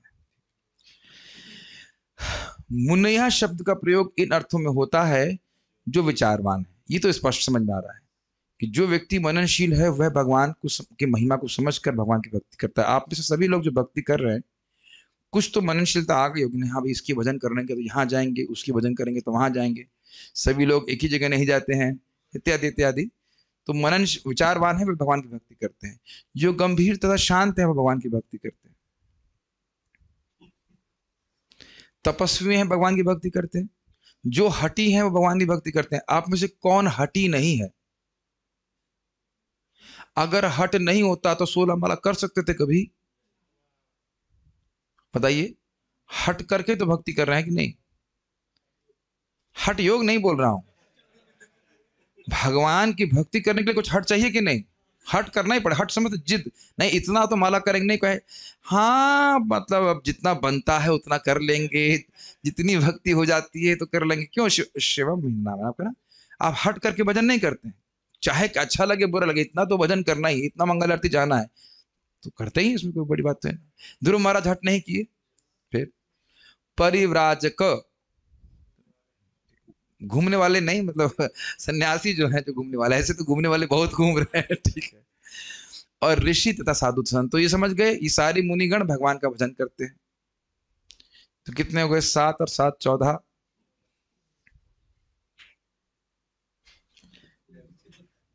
14 अर्थ हो गए, ठीक है। निर्ग्रंथ शब्द से निम्नलिखित भावों का वहन होता है। पहला, जो अविद्या से मुक्त है, इसकी व्याख्या किया था, मिथ्याभिमान से मुक्त है, जिसका शास्त्रीय आदेशों से कोई संबंध नहीं है, अर्थात जिसे नीति ग्रंथों, वेदों, दर्शन, मनोविज्ञान तथा तत्व ज्ञान आदि में वर्णित विधि विधानों के पालन करने की विवशता नहीं है। दूसरे शब्दों में मूर्ख, अशिक्षित, बदमाश आदि जिन्हें विधि विधानों से संबंध नहीं। तब आपके मन में संदेह आएगा, अरे जो शास्त्र के विधि विधानों का पालन नहीं कर रहा वो भक्ति कैसे करेगा? तो इसीलिए उस अध्याय में मृगारी के बारे में बता रहा है। मृगारी तो गर्दन काट दिया करता था, वो भी आधी जानवरों की। वो कौन सा विधि का बताइए? कहीं शास्त्र में विधि लिखी है कि मारो, रेत रेत के मारो और आधा काट कर छोड़ दो काट के? ये तो कोई विधि नहीं है ना।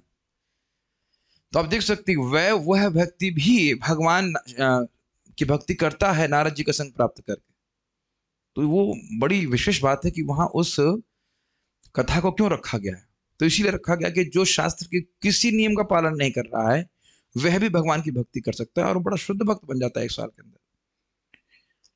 आज ही एक माता जी बता रहे थे कि उनके पति कुछ जप अप कर रहे होंगे और प्रसाद भी खा रहे थे, तो उनको बताया कि आप प्रसाद खिलाती रहिए, सब परिवर्तन हो जाएगा। तो खुद बताएं कि हाँ बहुत परिवर्तन है। वो अपने मित्रों के पास गए थे और नॉन वेज वगैरह वहाँ पे था, पार्टी में शराब भी थी। वो कहने नहीं मेरे को सब अच्छा नहीं लगता, मैं छोड़ने का प्रयास कर रहा हूँ, वापस लौट गए। देखो कितनी भक्ति शक्तिशाली है। अब ये तो नहीं, मैं समझता हूँ कोई गीता का प्रवचन अब तक सुना नहीं होगा, इससे अपने को बड़ी श्रद्धा आ जाती है। देखो कितना भगवान का नाम शक्तिशाली है। कुछ नहीं जानता है व्यक्ति, फिर भी भक्ति में प्रवृत्त होने लगता है। खैर, और नि शब्द है नितराम का अर्थ में भी होता है, और ग्रंथ का मतलब धन होता है। तो जिसके पास बहुत पैसा वाला व्यक्ति वही भगवान का भजन करते हैं, और नहीं का मतलब बिल्कुल भी नहीं, मतलब जिसका बिल्कुल पैसे नहीं वो भी भक्ति करता है। हे भगवान, आज तो गलत फंस गए, आज तो बहाना मार देना चाहिए था कि प्रभु जी घर में बहुत काम है, तो बहुत कठिन है, लेकिन हमारे सामने जो भक्त वो किस घर में जाएंगे। प्रभु जी आज हम जा रहे हैं दर्शन करने के लिए। दर्शन तो दे रहे हैं आपको। भागवत दर्शन समझ में आ रहा है। निर्ग्रंथा मतलब नितराम ग्रंथा, मतलब जिसके पास बहुत धन है। ग्रंथ का मतलब धन, और एक अर्थ है कि जिसके पास कुछ धन नहीं है। तो गरीब आदमी भी भजन कर रहा है, राजा भी भक्ति कर सकता है, भिखारी भी भक्ति कर सकता है। तो स्पष्ट समझ में आ रहा है। ठीक है, आगे पढ़ते हैं। शब्दकोश के अनुसार नि उपसर्ग का प्रयोग निश्चितता, सर्टेनली, गणना, निर्माण तथा निषेध के लिए होता है, और ग्रंथ शब्द धन, पुस्तक, शब्दकोश आदि के अर्थ में प्रयुक्त। तो समझ में आ रहा है? नहीं समझ में आया? नी मतलब निश्चित, नी ग्रंथ मतलब निश्चित रूप से उसके पास धन है। ग्रंथ मतलब धन, नी मतलब निश्चित रूप से। ठीक, तो यानी धनी व्यक्ति करेगा। उसके बाद ग्रंथ का अर्थ एक आपने अर्थ लिया पुस्तक। नी ग्रंथ मतलब जो ग्रंथों के विशेष निषेध के बाहर हो गया वह भी भक्ति करता है, इत्यादि इत्यादि। तो इस प्रकार से कह रहे हैं कि आप अर्थ जोड़ सकते हैं। कुछ भी समझ में नहीं आ रहा है, इतना मत डिप्रेस कीजिए। ठीक है, हाँ अच्छा भाई, बड़ा दुख लगेगा, कुछ भी नहीं पढ़ा पा रहा हूं मैं। भाई देखिए, यह श्लोक तो कम से कम एक बार पढ़ने की होती है। एक बार मतलब क्लास के बाद एक बार तो पढ़ो, तो कुछ तो पकड़ में आएगी बात की क्या कह रहे हैं। प्राय लोग हमें पता ना ऐसे आते से कृष्ण हॉल में आते, क्या बना है आज। कि नहीं, अच्छा खिचड़ी ठीक है दे दीजिए, दाल दे दीजिए, चावल दे दीजिए। कि नहीं, उसके बाद तो कोई मीमांसा करता नहीं कैसे बन रहा है, क्या दाम है, क्या कुछ भी नहीं। लेकिन भागवत थोड़ी मेहनत करनी पड़ती है। आपने सुना ना, अपने प्रयास से भागवत पढ़ता है तो बहुत जल्दी भगवान हृदय में आ जाते हैं। तो बहुत ज्यादा प्रयास नहीं करना। चलिए अब आसान आसान है। उरुक्रम शब्द का अर्थ है वह जिसके कार्यकलाप महिमा मंडित है, मतलब उनके महिमा गान किया जाता है। क्रम का अर्थ है पग या कदम, उसे कहते हैं पदव विन्यास, एक के बाद एक चलना। उरुक्रम शब्द विशेष रूप से भगवान की वामन अवतार का सूचक है, जिन्होंने अपने अमाप्य पगों से, मतलब जिन पगों को, जिन पदव विन्यास को नापा नहीं जा सकता, सारे ब्रह्मांड को नाप लिया। तो उरुक्रम तो बड़ा स्पष्ट समझ में आ रहा है, भगवान वामन, और उसी से आप समझना चाहिए सारे विष्णु के अवतार। भगवान विष्णु शक्तिमान है और उनके कार्यकलाप इतने महिमामय हैं कि उन्होंने अपनी अंतरंगा शक्ति से आध्यात्मिक जगत की तथा बहिरंगा शक्ति से इस भौतिक जगत की सृष्टि करी। तो प्रभुपाद यहाँ व्याख्या कर रहे हैं कि कितना बड़ा उनके महान क्रम का मतलब है महान कार्य, और क्रम का मतलब पदव विन्यास, तो दोनों अर्थ ले रहे हैं। नहीं समझ में आया? एक उरुक्रम मतलब जिनका लंबे डग हैं, डग समझते हैं, कदम, तो भगवान वामन हो गए। दूसरा क्रम का अर्थ हुआ महान कार्य। एक महान कार्य है ना, पूरे आध्यात्मिक जगत की सृष्टि, अगर सृष्टि शब्द कहें तो, वैसे तो सृष्टि नहीं करते, और भौतिक जगत की सृष्टि इत्यादि भगवान अपनी इच्छा मात्र से करते हैं। अपने सर्वव्यापक पक्ष के कारण वे परम सत्य के रूप में सर्वत्र विद्यमान हैं, और अपने व्यक्तिक रूप से में वे सदैव अपने गोलोक वृंदावन धाम में उपस्थित रहते हैं, जहां पर वे अत्यंत विविधतामयी दिव्य लीलाओं का प्रदर्शन करते हैं। ये कुछ समझ में आ रहा है? परमात्मा के रूप में क्या है वो? अंडांतरस्थ परमाणु चयांतरस्थम गोविंदम आदि पुरुषम तमहम भजामि गोलोक एव निवसति अखिलात्म भूत। ये बोलना चाहते हैं प्रभुपाद। गोलोक में निवास करते हैं, वहां दिव्य लीलाएं चल रही हैं, और यहाँ पे अखिलात्म भूत, सभी भूतों में, सभी जीवों में, सभी इवन सभी तत्वों में भगवान परमात्मा के रूप में प्रवेश करते। तो ये उरुक्रम हुआ कि नहीं? एक ही समय में भगवान हर जगह व्याप्त हैं, ये बोल रहे हैं उनके। हाँ, और आपने देखा था उरुक्रम मतलब लीला विशिष्ट, विभिन्न लीला विशिष्ट का जो प्रदर्शन करते हैं वो उरुक्रम। तो वह अर्थ प्रभुपाद यहाँ पे ले रहे हैं। उनके कार्यकलापों की तुलना अन्य किसी से नहीं की जा सकती, अतएव उरुक्रम शब्द उन्हीं को शोभा देता है। कोई और व्यक्ति उरुक्रम नहीं हो सकता, उनके बराबर कोई बड़ा कार्य नहीं कर सकता। अब हम थोड़ा सा और पढ़ाते जाते हैं। संस्कृत क्रिया व्यवस्था के अनुसार कुर्वन्ति का अर्थ है किसी अन्य के लिए काम करना, मतलब ये परस्मय पद है। ये क्रियापद ये सूचित करता है कि ये वो जो क्रिया है वह दूसरे के लिए की जा रही है। जैसे मैं कहूं कि जैसे इस ग्लास में पानी दे जा रहा है, तो जो देने वाले हैं किसके लिए दे रहे हैं? मेरे लिए पानी दे रहे हैं। पानी दे रहे हैं, हर बार ग्लास में पानी देते हैं, दूसरे के लिए देते हैं।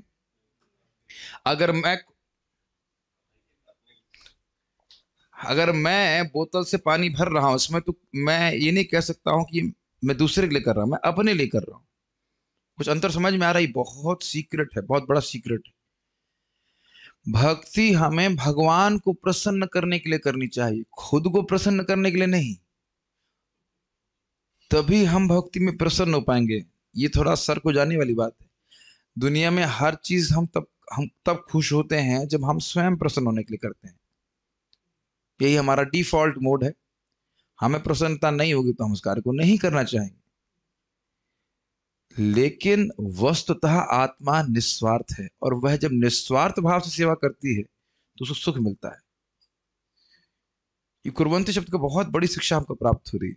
कई बार भक्त लोग कहते प्रभु जी महाराज, अभी हमको 15 मिनट पहले जब में अच्छा लग रहा था, अब अच्छा नहीं लग रहा। अरे भाई, तुम अपने लिए भजन कर रहे हो कि भगवान का भजन कर रहे हो? अपने सुख दुख के लिए भजन कर रहे हो या भगवान के लिए कर रहे हो? यहाँ बहुत बड़ा अंतर आ जाता है। तो साधना भक्ति में भी आप सुनते हैं ना, आनुकूल्य न कृष्णानुशीलनम, भगवान कृष्ण को प्रसन्न करने की इच्छा से भजन किया जाता है, वह शुद्ध भक्ति कहलाती है। मुझे कैसा लग रहा है उससे मतलब नहीं। हमारे गुरु महाराज का बड़ा सुंदर सा वक्तव्य है कि कृष्ण का नाम जब सबसे मधुर वस्तु है, लेकिन यद्यपि मुझे इस समय अच्छा ना भी लग रहा हो, कृष्ण को अच्छा लग रहा है इसलिए मैं करूंगा। कुछ समझ रहे हैं इस बात को? ये एक सच्चे भक्त का लक्षण है। उसको अभी कैसा लग रहा है उससे मतलब नहीं है, भगवान इस क्रिया से प्रसन्न हो रहे हैं इसलिए मैं इसे करूंगा। Does it make sense? Very nice शिक्षा जो मैं प्राप्त हुई। कुर्वन्ति अहेतु किम भक्ति, कुर्वन्ति मतलब भगवान को प्रसन्न करने के लिए करना। ठीक है,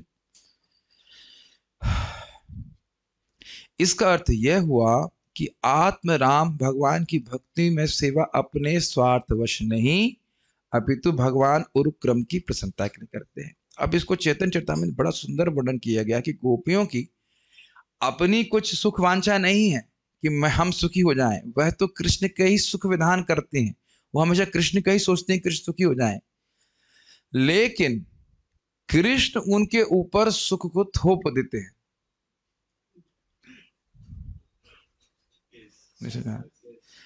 वह अपने सुख के बारे में बिल्कुल नहीं सोचती हैं, लेकिन कृष्ण उनके ऊपर सुख को थोप देते हैं। तो मतलब वाकई सुख की होना चाहते हैं भक्ति में, तो अपना सुख ढूंढने की बजाय कृष्ण कैसे संतुष्ट होंगे उसको देखने का, उसी को करने का अभ्यास व्यक्ति को करना चाहिए। बहुत गंभीर शिक्षा यहां से हमको कुर्वन्ति शब्द से प्राप्त हो रही, और ऐसा ही सब लोग कर रहे। Does it make sense? मतलब सब लोग का मतलब जो भगवान के शुद्ध भक्त हैं उनकी बात कर रहे।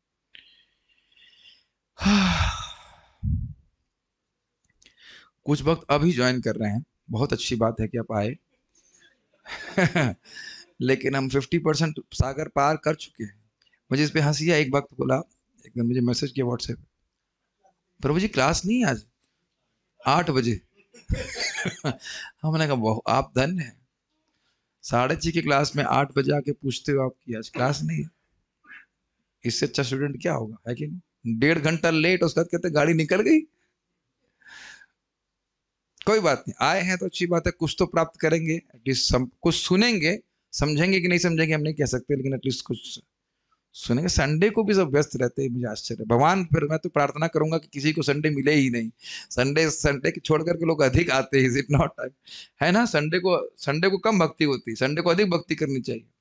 या तो लोग ये सोच रहे होंगे कि पहले जमाने में जब जूम नहीं होता था तो हम हफ्ते भर भक्ति करते रहते, तो संडे को अधिक भक्ति करें, समझ में आता है। अब तो रोज ही हम परेशान है, रोज ही भक्ति कर रहे हैं, तो फिर संडे को तो कम ही करनी चाहिए ना। शायद ये लॉजिक है। आई don't know what is the logic, will go forward. हेतु का अर्थ है कारण।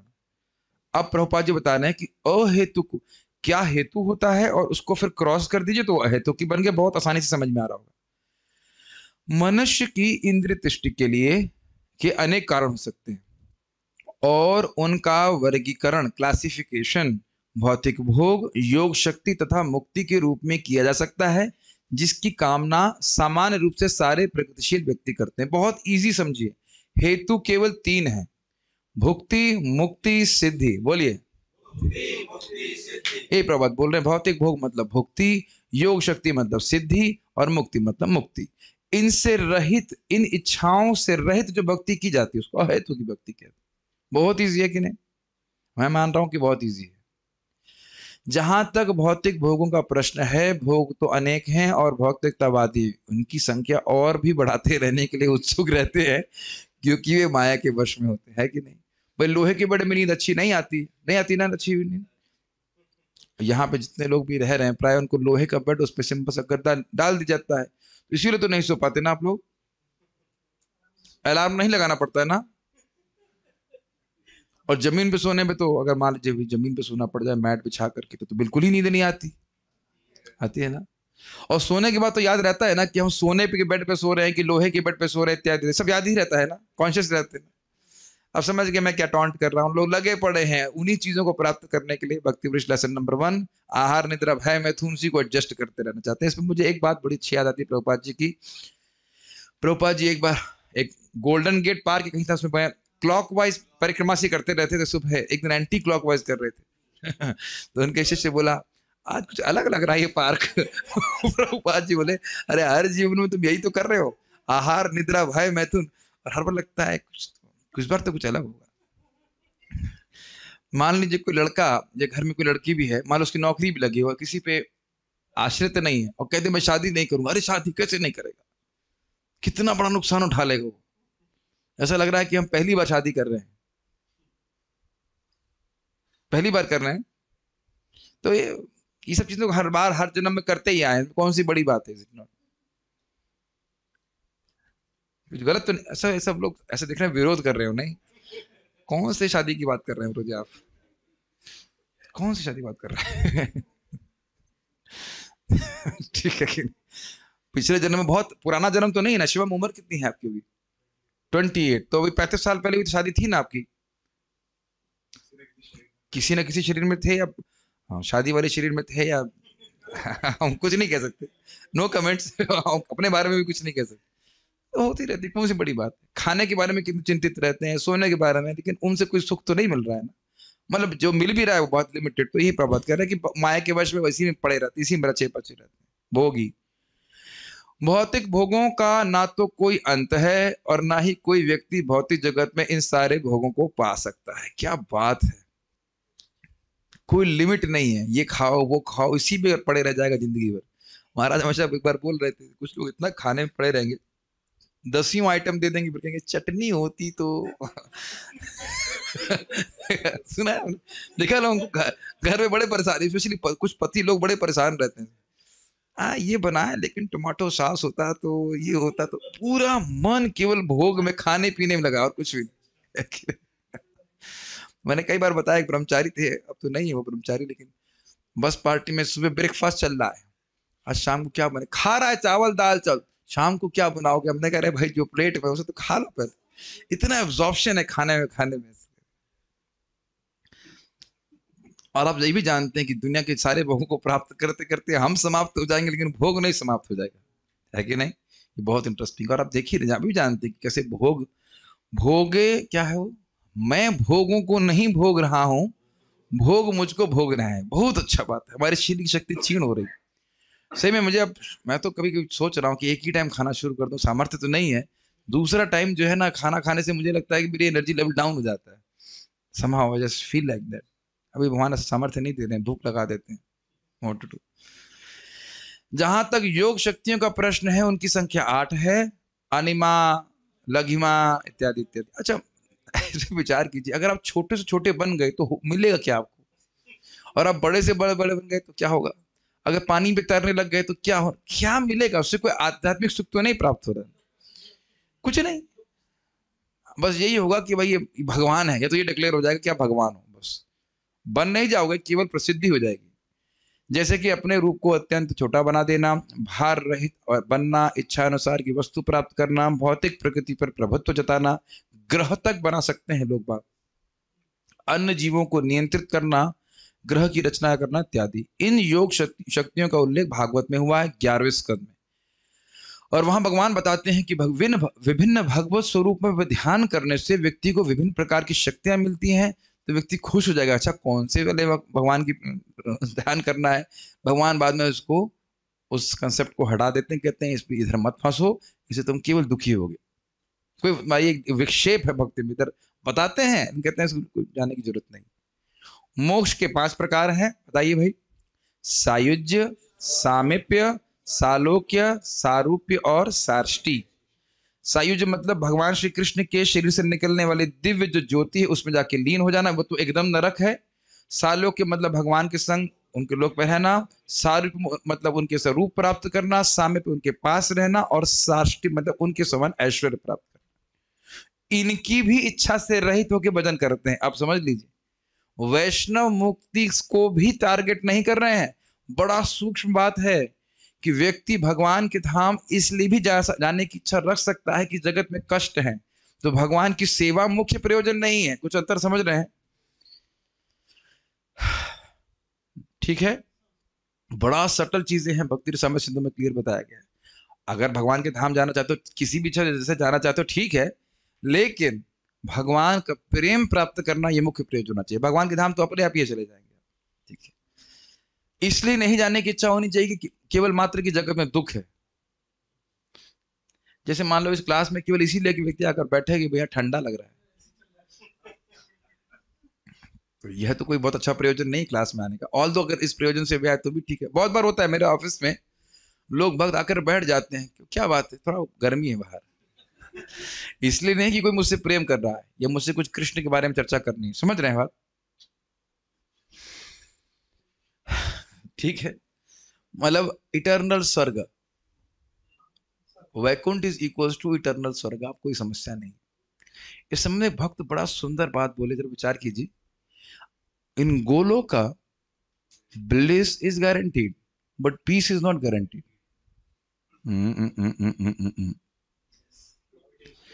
टेंशन नहीं है बोल रहा हूं, टेंशन नहीं है, लेकिन शांति नहीं। ओ ऐसी शांति नहीं है। भगवान कृष्ण परेशान कर देते हैं माता यशोदा। परेशान मतलब इतना शैतानी करते हैं, इतना शैतानी करते हैं, कांस्टेंट शैतानी। कभी बाल वो क्या कहते हैं, वो अग्नि को पकड़ लेंगे, कभी चक्कू पकड़ लेंगे, कभी ये करेंगे, कभी वो करेंगे, ऐसे करके। और आप कृष्णा बुक पढ़ेंगे तो उसमें भी कितनी एंजाइटी है। एंजाइटी हमेशा रहती है, कृष्ण के संबंध में एंजाइटी रहती है, लेकिन वह एंजाइटी या कह सकते चिंता, वह सर्वोत्कृष्ट सुख का निर्माण करने वाली होती है। ये ओम शांति शांति करने वाले लोग जो है फिर ब्रह्म सायुज्य प्राप्त करेंगे।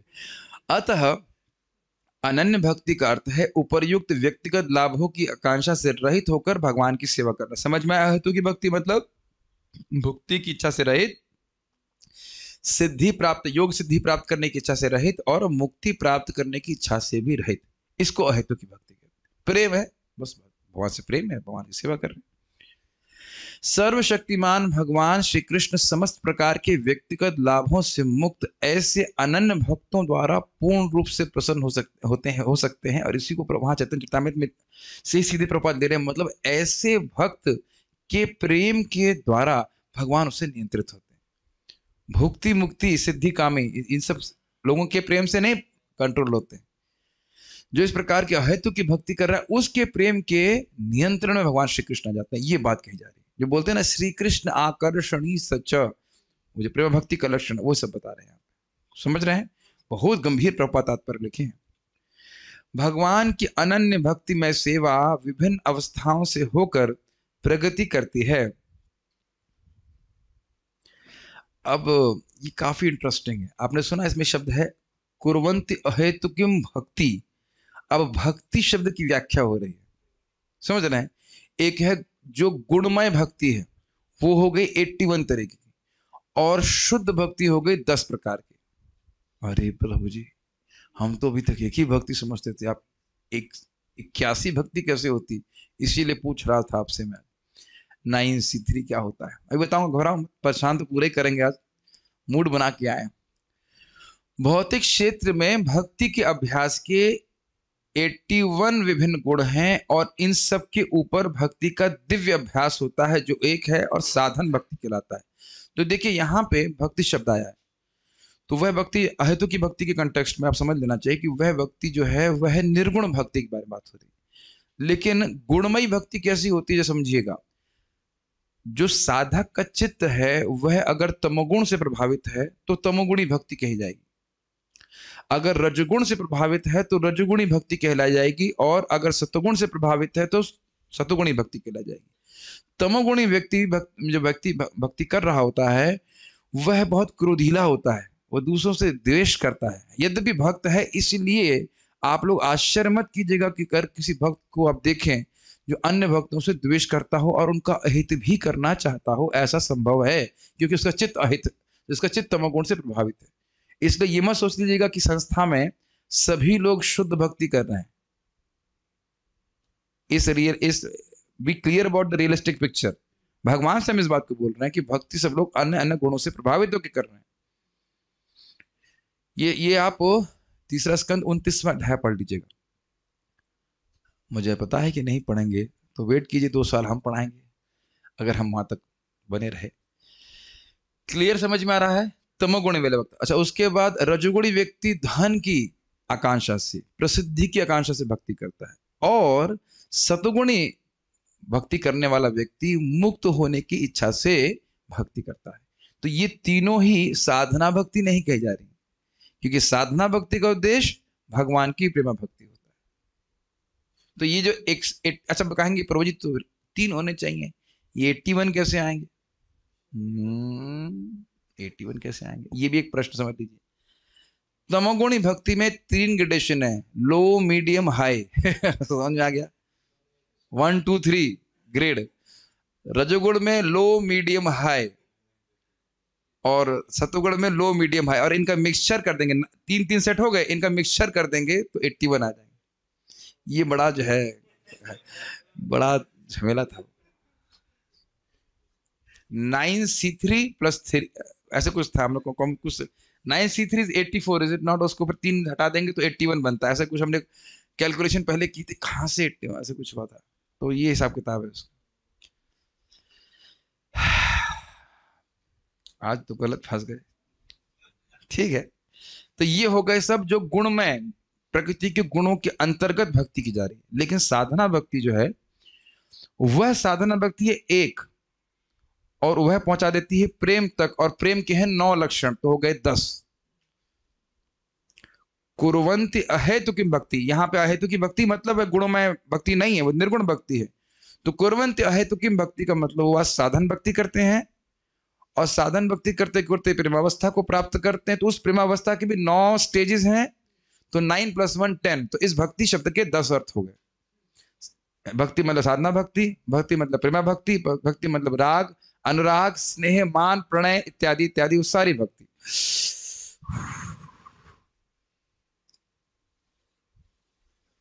क्या आप लोग मेरे साथ हैं? ठीक, देख रहे हैं भागवत का कितना विस्तार है। ठीक है, okay. Devotees are saying yes, so will go ahead. जब साधन भक्ति का अनन्य अभ्यास भगवान के दिव्य प्रेम में परिपक्व होने लगता है, तो भगवान की दिव्य प्रेम भक्ति 9 अवस्थाओं में क्रमशः विकसित होने लगती। ये हैं आसक्ति, प्रेम, स्नेह, अनुभाव, प्रणय, राग, अनुराग, भाव तथा वियोग। साधन भक्ति एक ही है, उसका लक्ष्य क्या है? प्रेम भक्ति। और वह जब प्रेम भक्ति को प्राप्त होती है, तो उसके बाद वह प्रेम भक्ति +9, मतलब प्रेम फ्रॉम प्रेमा टिल 9 स्टेजेस। तो 9 उधर और 1 10। तो कुर्वन्ति अहेतुकम भक्ति में भक्ति का अर्थ हो गया, ये 10 प्रकार की भक्ति करते हैं। आप साधना भक्ति कर रहे हो कि नहीं कर रहे हो? तो जब प्रेमावस्था को प्राप्त करोगे तब क्या करोगे? तभी भक्ति करेंगे। तो यही बोल रहे हैं। Is it more difficult than integration and differentiation? Can you differentiate the different stages of bhakti and integrate them in your consciousness? ठीक है, you may joke little bit, okay. अब एक बहुत अच्छी बात आप सीखेंगे, जो आपका प्रश्न सुबह का था उससे एकदम क्लियर हो जाएगा। देखिए ध्यान से सुनिए, ये जो 9 स्टेजेस हैं भक्ति की, यह विभिन्न रस के कॉरस्पॉन्डिंग है। हर रस का व्यक्ति हर प्रेम के जो विभिन्न लेवल हैं उसको नहीं पहुंचेगा। और क्योंकि प्रेम की तारतम्यता है, इसलिए आप उत्कृष्टता और निकृष्टता शब्द उपयोग मत कीजिए। प्रश्न ये था कि क्या जो वात्सल्य रस है उससे दास रस निकृष्ट है, ये शब्द नहीं उपयोग करेंगे। तारतम्यता है, लेकिन उत्कृष्टता और निकृष्टता आप नहीं कह सकते। तो उसको मैं पढ़ूंगा, फिर समझ में आ जाएगा। निष्क्रिय भक्त, जो शांत रस के भक्त हैं, निष्क्रिय भक्त की आसक्ति भगवान के प्रति दिव्य प्रेम की अवस्था तक बढ़ती है। हाईएस्ट पॉइंट प्रेमा, ठीक। सक्रिय सेवक यानी दास भाव की आसक्ति राग अवस्था तक और सखा भक्त की अनुभाव अवस्था तक बढ़ती है। समझ में? प्रेम के बाद आगे राग और उसके बाद अनुभाव, यानी दास भाव वाला केवल राग तक जाएगा, सखा भाव वाला अनुभाव तक प्रेम को प्राप्त कर। प्रेम के भी डिफरेंट लेवल्स हैं। ऐसे समझाऊं, बड़ा अजीब सा उदाहरण है, लेकिन आपने कभी जूडो सुना है? जूडो, ताइक्वांडो, तो उसमें ब्लैक बेल्ट होता है, लेकिन ब्लैक बेल्ट के भी लेवल्स होते हैं। Black belt level 1, level 2, level 3, level 4। ये समझ रहे हैं? तो आप ये मुझे, हाँ ब्लैक बेल्ट है, नहीं ब्लैक बेल्ट तो आपने जनरल वे में की थी, उस ब्लैक बेल्ट की भी डिफरेंट लेवल्स हैं। हे भगवान, क्या क्या एग्जाम्पल यूज करने पड़ रहे हैं समझाने के लिए। कहाँ हम भागवत की चर्चा कर रहे हैं, ब्लैक बेल्ट आ गया इसमें, लेकिन समझ पा रहे हैं। तो उसी प्रकार से प्रेम सभी को है, लेकिन उस प्रेम में भी तारतम्यता है। तो जो शांत वाला भाव वाला भक्त है वो प्रेम तक प्राप्त करेगा। उसके बाद क्या देख रहे हैं? दास वाला राग तक, नेक्स्ट लेवल। उसके बाद सखा वाला अनुभाव व्यवस्था। वो अब क्या है वो तो हम जब उसको हम नहीं समझ रहे हैं, लेकिन इतना समझ लीजिए कि हायर लेवल्स हैं, बस इतना। यही हाल मात्र प्रीत भक्तों का। ये अनुवाद मुझे अच्छा नहीं लगा। हाल शब्द ऐसा लग रहा है दुर्दशा, हाल नहीं, लेकिन यहाँ बोल रहे हैं, जो वहां पे लिखा हुआ शब्द है, मतलब वात्सल्य वाले भक्त भी अनुभाव तक प्राप्त करते हैं। माधुर्य प्रेम में भक्तगण विरहावस्था तक भाव को बढ़ाते हैं। तो कहने का अर्थ यह है कि जो माधुर्य भाव में है वो और उच्चतर प्रेम के स्तरों को प्राप्त करते हैं। तो अब समझ में आ रहा है कि डिफरेंट लेवल है प्रेम के, और उस कारण से जो आनंद की अनुभूति है उसमें भी तारतम्यता है। अब तो क्लियर हो गया? ठीक। भगवान की अनन्य भक्ति के ये कुछ लक्षण हैं। तो भक्ति शब्द यहाँ पे 10 अर्थ रख रहा है, ठीक है। हरि भक्ति सुधोदय के अनुसार इत्थम भूत शब्द का आशय पूर्ण आनंद है। निराकार ब्रह्म की अनुभूति से प्राप्त दिव्य आनंद की तुलना बछड़े के गोखुर से बने गड्ढे में आने वाले रंच मात्र जल से की जा सकती है। भगवान के दर्शन रूपी आनंद के सागर की तुलना में ये तुच्छ है। ये है प्रहलाद महाराज की उक्ति है कि भगवान, ये चेतन चरितामृत से ही प्रभुपाद जी कोटेशन दे रहे हैं कि भगवान, जब से मैं आपकी भक्ति के सुख का अनुभव कर रहा हूं, उसके सामने जो ब्रह्मानंद का सुख है वह तो ऐसे जैसे बछड़ा, गाय भी नहीं, बछड़े के खुर से कितना बड़ा डिप्रेशन बनेगा, उसमें पानी भर दीजिए, उससे कौन संतुष्ट होने वाला है? मैं कहूं कि पानी चाहिए तो आप, हाँ भाई वो बछड़े के खुर में जितना पानी भरा वो प्रभु जी को पिला दो। मेरे ख्याल से जितने मेरे मुख में जल आ रहा है उससे भी कम जल आएगा। तो आप समझ लीजिए कि आप ब्रह्मानंद में संतुष्ट होने वाले हैं। अब क्लियर एकदम समझ में आ रहा है कि भाई एक कौर पानी मिल रहा है और कहीं आपको पूरा समुद्र मिल रहा है अमृत का, तो कहाँ चुनेंगे आप? एक कौर पानी? नहीं। बस अब समझ में आ रहा है कि क्यों आत्मारामी पुरुष भगवान का भजन करते हैं। जी, भगवान श्री कृष्ण का व्यक्तिगत रूप इतना आकर्षक है कि यह अपने में समस्त आकर्षण, समस्त आनंद तथा समस्त रसों को संजोए हुए, इसीलिए उनका नाम ही कृष्ण है, सबको खींचने वाले। ये आकर्षण इतने प्रबल हैं कि कोई भी व्यक्ति इनका विनिमय भौतिक भोग, योग शक्ति तथा मुक्ति से नहीं करना चाहता है। ये लाइन समझ में आ रही है? भगवान इतने सुंदर हैं कि इतने इसके कहे कि भाई तुम भगवान के एक्सचेंज में ये ले लो, योग शक्ति ले लो, इत्यादि इत्यादि, तो कहेगा ना हमें सब नहीं चाहिए। इसकी व्याख्या मैं कई बार कर चुका हूँ। खोला बेचर श्रीधर को से महाप्रभु रोज झगड़ा करते थे, प्रेम कलह कह लीजिए, ठीक है। तुम तो बहुत महंगा लगा रहे हो। कद्दू बेचते, केले के पत्ते के बनी वस्तुएं बेचते और सबसे सस्ते रेट पे दे रहे थे वो, फिर भी उनसे झगड़ा करते, तुम तो बहुत महंगा दे रहे हो। अरे मैं ब्राह्मण हूं, तुम्हें तो फ्री में देना चाहिए। उसके बाद खोला बेचा श्रीधर कहते, अगर मैं महंगा दे रहा हूं तो कहीं और से खरीद लो। मेरे पास क्यों आती हो? इस प्रकार से झगड़ा रोज रोज की प्रेम कला है। और ये मुझे बड़ा अच्छा लगता है, जब महंगा दे रहा हूं मत लो। वो भी समझ नहीं पा रहा है कि भगवान है, रोज झगड़ा करते। और जब महाप्रभु महाप्रकाश लीला कर रहे हैं तो खोला बेचा श्रीधर को बुलाते हैं, यही यही एग्जैक्टली बोलते हैं, क्या चाहिए तुमको? तीनों लोग का राज चाहिए। कितने गरीब थे वो, बहुत गरीब थे, धोती भी गांठ बांध बांध कर पहनते थे। या तुम्हें सिद्धियां चाहिए तो ले लो, तो कहते नहीं। वो मैं ये चाहता हूँ वो जो ब्राह्मण बालक है वो रोज आकर के 2 घंटा मुझसे झगड़ा करे। वो जो प्रेम का आदान प्रदान था वही खोला बेचर श्रीधर को सुखी कर रहा था। समझ में आ रहा है? मैं बार बार वो लीला को बोल देता हूँ ताकि इस चीजें स्पष्ट हो जाए। इस कथन के समर्थन के लिए किसी तर्क की आवश्यकता नहीं है, किंतु मनुष्य अपने स्वभाव से ही भगवान कृष्ण के गुणों के प्रति आकृष्ट होता है। हमें यह भली भांति जान लेना चाहिए कि भगवान के गुणों का लौकिक गुणों से कोई सरोकार नहीं, but it has no relationship with material qualities. जैसे छोटा सा पास टाइम है, महाप्रभु के बड़े भाई विश्वरूप अद्वैताचार्य जी के जाते थे रोज कथा करने के लिए, कीर्तन करने के लिए। और उस टाइम महाप्रभु नहीं, बहुत छोटे बच्चे थे और कपड़ा भी नहीं पहने थे। तो निमाई के रूप में वह अद्वैताचार्य जी के आते हैं और कहते हैं, दादा मतलब बड़े भाई चलो, माँ आई बुला रही, माँ बुला रही प्रसाद के लिए। तो जब अद्वैताचार्य जी उनको देखते तो कहते हैं, इस जगत में मैं किसी भी वस्तु में आसक्त नहीं, ये लड़का मुझे इतना आसक्त क्यों कर रहा है? समझ रहे हैं? और तो स्वयं महाविष्णु के अवतार हैं, उन्हें क्या भोग आकर्षित करेगा? फिर भी कृष्ण उनको आकर्षित कर रहे हैं। और महाप्रभु मतलब निमाई मुस्कुराते और भट्ट से भाग जाते वापस। तो हम लोग कल्पना भी नहीं कर सकते हो कि निमाई पंडित कैसे लगते होंगे, कितने सुंदर लगते होंगे कृष्ण जितना। ठीक है, तो मैं कहने का प्रयोजन ये था कि उनका कोई लौकिक गुण नहीं है, नहीं तो अद्वैताचार्य जी को क्यों आकर्षित करते? वे सभी आनंद, ज्ञान तथा शाश्वतता से परिपूर्ण होते हैं। भगवान के गुण असंख्य हैं। कोई किसी गुण से आकृष्ट होता है, दूसरा किसी अन्य गुण से। जैसे कि आप जानते हैं कि सुखदेव गोस्वामी जी भगवान की कृपा के गुण से आकर्षित हुए थे और सौंदर्य के गुण को सुनकर के आकृष्ट हुए। अब प्रभुपाद यहाँ बता रहे हैं, अलग अलग भक्त अलग अलग गुणों से आकर्षित होकर भगवान का निष्काम भक्ति करते हैं। सनक, सनातन, सनंद तथा सनत कुमार नामक चारों ब्रह्मचारी भगवान के चरण कमलों पर अर्पित फूलों की सुगंध तथा चंदन युक्त तुलसी दल से आकृष्ट हुए थे। ठीक है, बहुत इजी है। इसी प्रकार सुखदेव गोस्वामी भगवान की दिव्य लीलाओं से आकृष्ट हुए थे। सुखदेव गोस्वामी पहले से मुक्त अवस्था को प्राप्त थे, फिर भी वे भगवान की लीलाओं से आकृष्ट हुए। इसको आगे भी आप सुनने वाले हैं।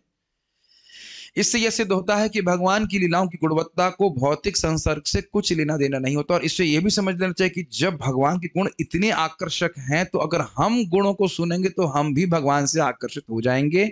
इसलिए भगवान के गुणों को सुनना हमारे लिए बहुत जरूरी है अगर हम भगवान के प्रति आकर्षित होना चाहते हैं। मुझे बहुत अच्छा लगा, एक भक्त कल हम लोग के क्लास के बाद हम जप कर रहे थे तो वो बोल रहे थे कि जप करते हुए उनको नारद जी की शिक्षा याद आ रही थी, जीवन याद आ रहा था भागवत से, और उनको प्रेरणा मिल रही थी जप करने के लिए। यद्यपि उनको रस मिल रहा था, नहीं मिल रहा था, लेकिन समझ रहे थे कि रस इत्यादि जो है वो भगवान प्रकट करने वाले हैं, हमारा उसमें कंट्रोल नहीं है। तो जब आप भागवत सुनते रहेंगे तो स्वाभाविक रूप से भागवत के जो प्रकरण है वो आपके मन में चलेगा।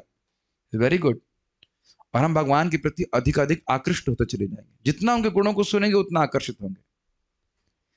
इसी प्रकार तरुणी गोप कुमारियां भगवान के शारीरिक लक्षणों से आकृष्ट हुई, उनको अपना प्रीतम मान रही थी, और रुक्मिणी भगवान की महिमा का श्रवण करके आकृष्ट हुई। स्वयं रुक्मिणी जी लिखते हैं, श्रुत्वा गुणान, आपके गुणों को सुन करके, मान लो भगवान कृष्ण कहें, अरे शर्म नहीं आती तुम लव लेटर लिख रही हो शर्म नहीं आती तुमको, प्रेम पत्र लिख रही हो। तो कह रहे हैं आपके गुणों को नारद जी से सुन करके मेरा जो हृदय है वो सारी लज्जा को त्याग चुका है। ऐसे करके वो लिखती है, बड़ा अच्छा है भाई। किसी राजकुमारी के लिए से प्रेम पत्र लिखना तो बड़ी लज्जा की बात है, उस जमाने में थी। आजकल तो व्हाट्सएप ईमेल चलता है तो क्या कह सकते ठीक।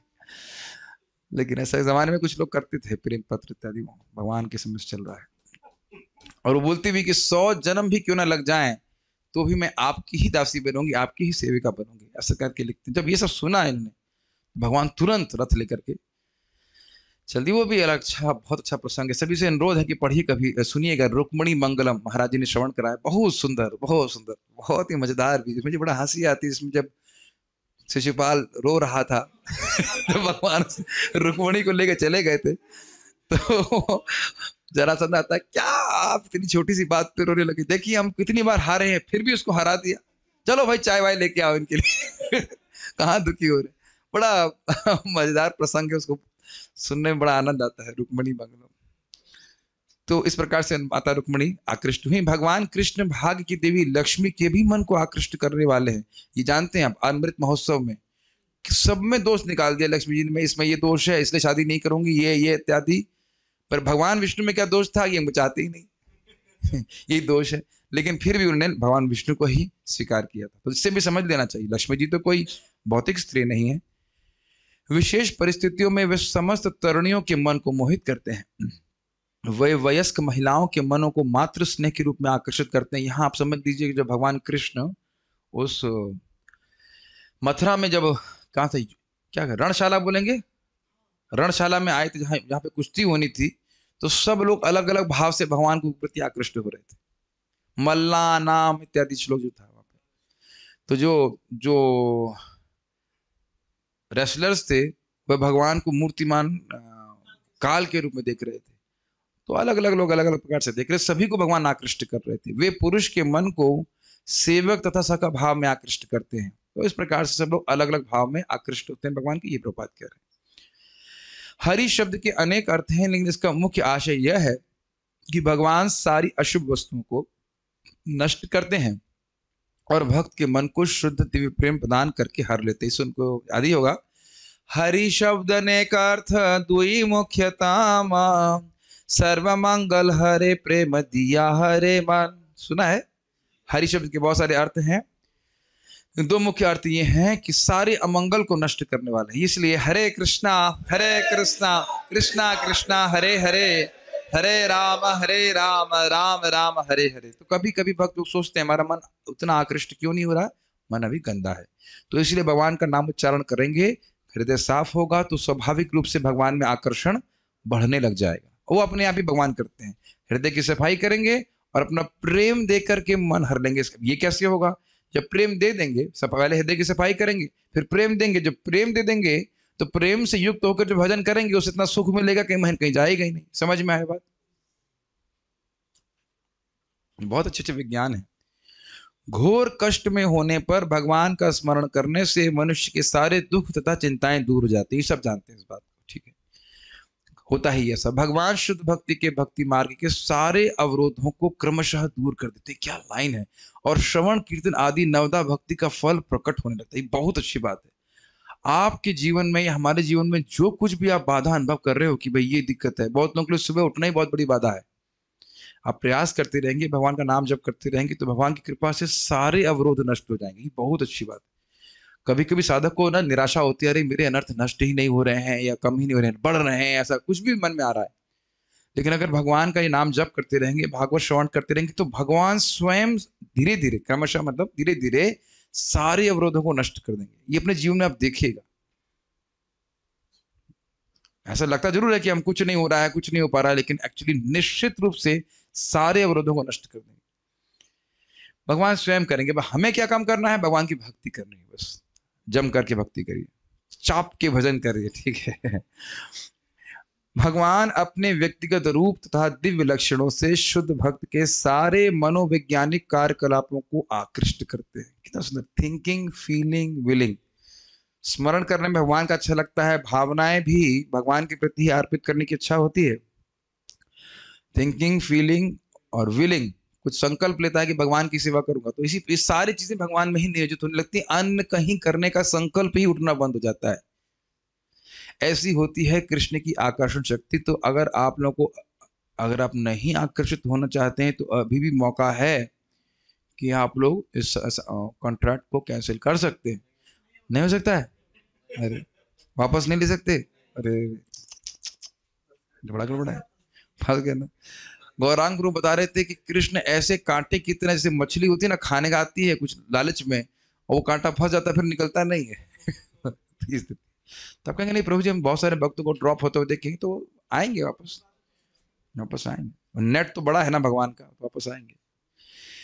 ये आकर्षण जब फंसी गए तो पूरे ही फंस जाए, फिर क्या दिक्कत है कि नहीं, कृष्ण उठा करके पूरे अपने पास ही ले जाए। ये आकर्षण इतना प्रबल होता है कि शुद्ध भक्त धर्म के 4 सिद्धांतों में से एक की भी लालसा नहीं करता। मतलब धर्म, अर्थ, काम, मोक्ष को जारी आगे तृण तुल्य चारी पुरुषार्थ, ये महाप्रभु के वाक्य हैं। कृष्ण प्रेम इतना उत्कृष्ट है, इतना सुखमय है कि उसके आगे धर्म, अर्थ, काम, मोक्ष शब्द एकदम तृण की तरह होते हैं। तृण मतलब समझ रहे हैं, घास की तरह, सूखे घास जमीन पड़ा रहता है, गिनते हैं उसको, बस। ये हैं भगवान के दिव्य लक्षणों के आकर्षक गुण। इनके साथ अपि तथा च शब्द मिलाने से आशय में असीम वृद्धि हुई है, उसकी व्याख्या हमारे स्कोप के बाहर है। संस्कृत व्याकरण के अनुसार अपि शब्द के साथ पर्याय हैं, अतः इस श्लोक के प्रत्येक शब्द की व्याख्या करने पर देखा जा सकता है कि शुद्ध भक्त को आकर्षित करने के लिए भगवान कृष्ण में असंख्य दिव्य गुण पाए जाते हैं। तो इस प्रकार से आत्मरामी पुरुष भी भगवान के आकर्षण से आकर्षित होते हैं। तो सुखदेव गोस्वामी आकर्षित हुए, तो कौन सी आश्चर्य की बात? इस कारण से उनने भागवतम को पढ़ा। ये उत्तर हो गया। कितना आसान था। और इसमें वाव मत बोलिए, अब हम आपको बहुत परेशान करेंगे तो फिर सब लोग भाग जाएंगे, इसलिए नहीं तो हम 24 में, एक मन में संकल्प आया था कि 24वां अध्याय पढ़ाया जाए, लेकिन 75% पढ़ने के बाद मैंने कहा नहीं, अभी इस जन्म में नहीं, अगले शायद उसमें संकल्प होगा तो हम पढ़ पाएंगे। हमारे तो समझ के बाहर चला गया था, उसको बांध नहीं पा रहा था। वो जो इतने सारे अर्थ फैल रहे थे, उसको बांधना, टाई अप करना बड़ा मुश्किल है। और कोई बात नहीं, मेन बात समझ में आ गया, इतना बहुत है, बहुत है। समझ में आ गया कि भगवान के गुण इस प्रकार के हैं, आकर्षित करने वाले हैं। और कोई प्रश्न किसी बात का है तो हम देख लेते हैं। Wow, very nice. ओके, हेतु की भक्ति सही है। हेतु की भक्ति, देखिए भक्ति तो हर परिस्थिति में सही है, भक्ति चाहे जैसे करो अच्छी है। लेकिन जब शुद्ध भक्ति को टारगेट करके भक्ति करते हैं, शुद्ध भक्ति का साधना भक्ति करते हैं, उसके रिजल्ट सबसे तेज आते हैं। किसी को मारने के लिए हरे कृष्णा कर रहे हैं तो वो अच्छी भक्ति थे ना, लोगों ने की है, दीति माता ने भी की है, लेकिन कोई बहुत अच्छा प्रयोजन नहीं है।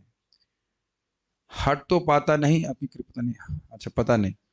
भगवान का नाम परम शक्तिशाली है, हाँ वो तो है। ओके, और क्या प्रश्न? अद्भुत कर्म करने वाले भगवान उरुक्रम, हाँ ये भी ठीक है।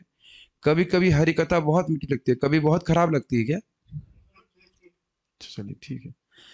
खोला बेचा श्रीधर जी, कथा कौन सा चैप्टर है सीसी में? चैतन्य चरितामृत में नहीं, चैतन्य भागवत में है। भगवान गीता में भगवान कहते हैं कि बिना उनकी शरण ग्रहण किए कोई भी प्रकृति के गुणों को लांघ नहीं सकता। तो फिर बिना भक्ति के ये कैसे होता है कि कोई आत्माराम हो जाए? अच्छा प्रश्न है। देखिए, वो जो आत्मरामी व्यक्ति भी है, वह कुछ कुछ भक्ति का आश्रय लिया है। ये हम पहले भी सुन चुके हैं कि ब्रह्मभूत अवस्था भी बिना भगवान की शरण में गए, पूरी शरण में ना गया, बिना भक्ति की सहायता किए लिए व्यक्ति नहीं प्राप्त कर सकता है। तो ऐसा नहीं कि वो बिना भक्ति किए ही सब कुछ प्राप्त हो जाएगा। हम पहले अन्यत्र सुनेंगे 10th कैंटो में 14 चैप्टर में कि जो भक्ति को छोड़ करके केवल ज्ञान का प्रयास में लगा हुआ है, वह केवल थोथी भूसी कूट रहा है। उसे कुछ प्राप्त नहीं होगा। तो भक्ति का जरा सा भी सम्मिश्रण नहीं हो तो कुछ भी प्राप्त नहीं होगा, लेकिन पूर्ण शुद्ध भक्त नहीं है। जी बिल्कुल। ओके, और तो कुछ है नहीं। लिंक है तो सेंड कीजिए। कौन से लिंक, पता नहीं क्या बोल रहे हैं। krishnabook.com, I don't know what is it. During preaching we tell people to do bhakti because this material world is a miserable place, और मैं भी ऐसा कहता हूँ। And by practising bhakti you will be for ever happy and satisfied and go back home, back to godhead. But this is हेतु की bhakti, but our aim is to preach them अहेतु की भक्ति एज रेयरली पीपल। अच्छा, मैं समझ गया था ये प्रश्न आने वाला है कि हम लोग भी तो भक्ति वृक्ष में यही पढ़ाते हैं, भाई जगत दुख का घर है, भजन करो, भगवान के पास चले जाओ, क्योंकि उसको वही समझ में आएगा, उसको यही समझ में आएगा। कुछ लोगों को ये भी समझ में नहीं आता, कुछ लोगों को समझ में आता है हाँ जप करते हैं तो मन शांत होता है, नींद अच्छी आती है, तो ठीक है भाई इसीलिए जप करो। हाँ, हैं ऐसे लोग। आज ही मैं एक व्यक्ति को पूछ रहा था, कुछ वो जप कर रहे हैं, हमने कहा भगवान कौन है, तो वो अपनी कुछ फिलॉसफी बताने लगे, ये है वो है इत्यादि। हमने कहा ठीक है आप जप कीजिए। हाँ हम जप कर सकते हैं, इतना हृदय दूषित है कि वो सिद्धांत ग्रहण करने के योग्य ही नहीं। तो अगर आप कहो कि भाई कृष्ण का प्रेम प्राप्त करने के लिए हरे कृष्ण मंत्र करें, तो कौन करेगा? प्राय कोई नहीं करेगा। मैं अपनी ही उदाहरण दे रहा हूँ। फर्स्ट सेमिनार सुनने आर्ट ऑफ माइंड कंट्रोल का, तो मैंने कहा मैं आईआईटी की तैयारी कर रहा हूँ, मन कैसे हमारा फिक्स हो। प्रभु जी ने बोला भाई तुम्हारे मन से कचरा चला जाएगा तो मन शांत होगा कि नहीं? हाँ, फिर हरे कृष्णा करो, करने लगे। वहां बोलते नहीं, तुम्हें राग अनुराग प्रेम और विरह की प्राप्ति करने के लिए हरे कृष्णा करना चाहता, मैं तो कभी ना करता। कौन करने वाला बताइए। तो व्यक्ति की चेतना को देख करके इंस्ट्रक्शन देना चाहिए। ठीक है कैसे भी हरे कृष्ण करो, लेकिन एक स्तर आएगा, शुद्ध हो जाएगा तो समझेगा कि हाँ मैं और भक्ति में प्रगति कैसे कर सकता हूँ। अब मैं कोई पीएचडी करने के लिए हरे कृष्ण नहीं कर रहा हूँ, या एमटेक करने के लिए नहीं कर रहा हूँ। हृदय शुद्ध होने से व्यक्ति को समझ में आने लगता है कि मुझे हरे कृष्णा क्यों करना चाहिए। Make sense? तो व्यक्ति की योग्यता के अनुसार उसको प्रीचिंग कीजिए। ओके, हम भगवान के दास हैं, इस अहंकार में क्या प्रॉब्लम है? कोई प्रॉब्लम नहीं है। कहाँ प्रॉब्लम है? स्पेशली तो भगवान से कुछ नहीं मांगते, बट कभी कभी जब करते टाइम मन में कुछ भी इच्छा आ जाती है ना चाहते हुए भी, फिर मैं कैसे साधक हूँ, हेतु की या अहेतु की? मन तो यही है कि भगवान की दास बनूं।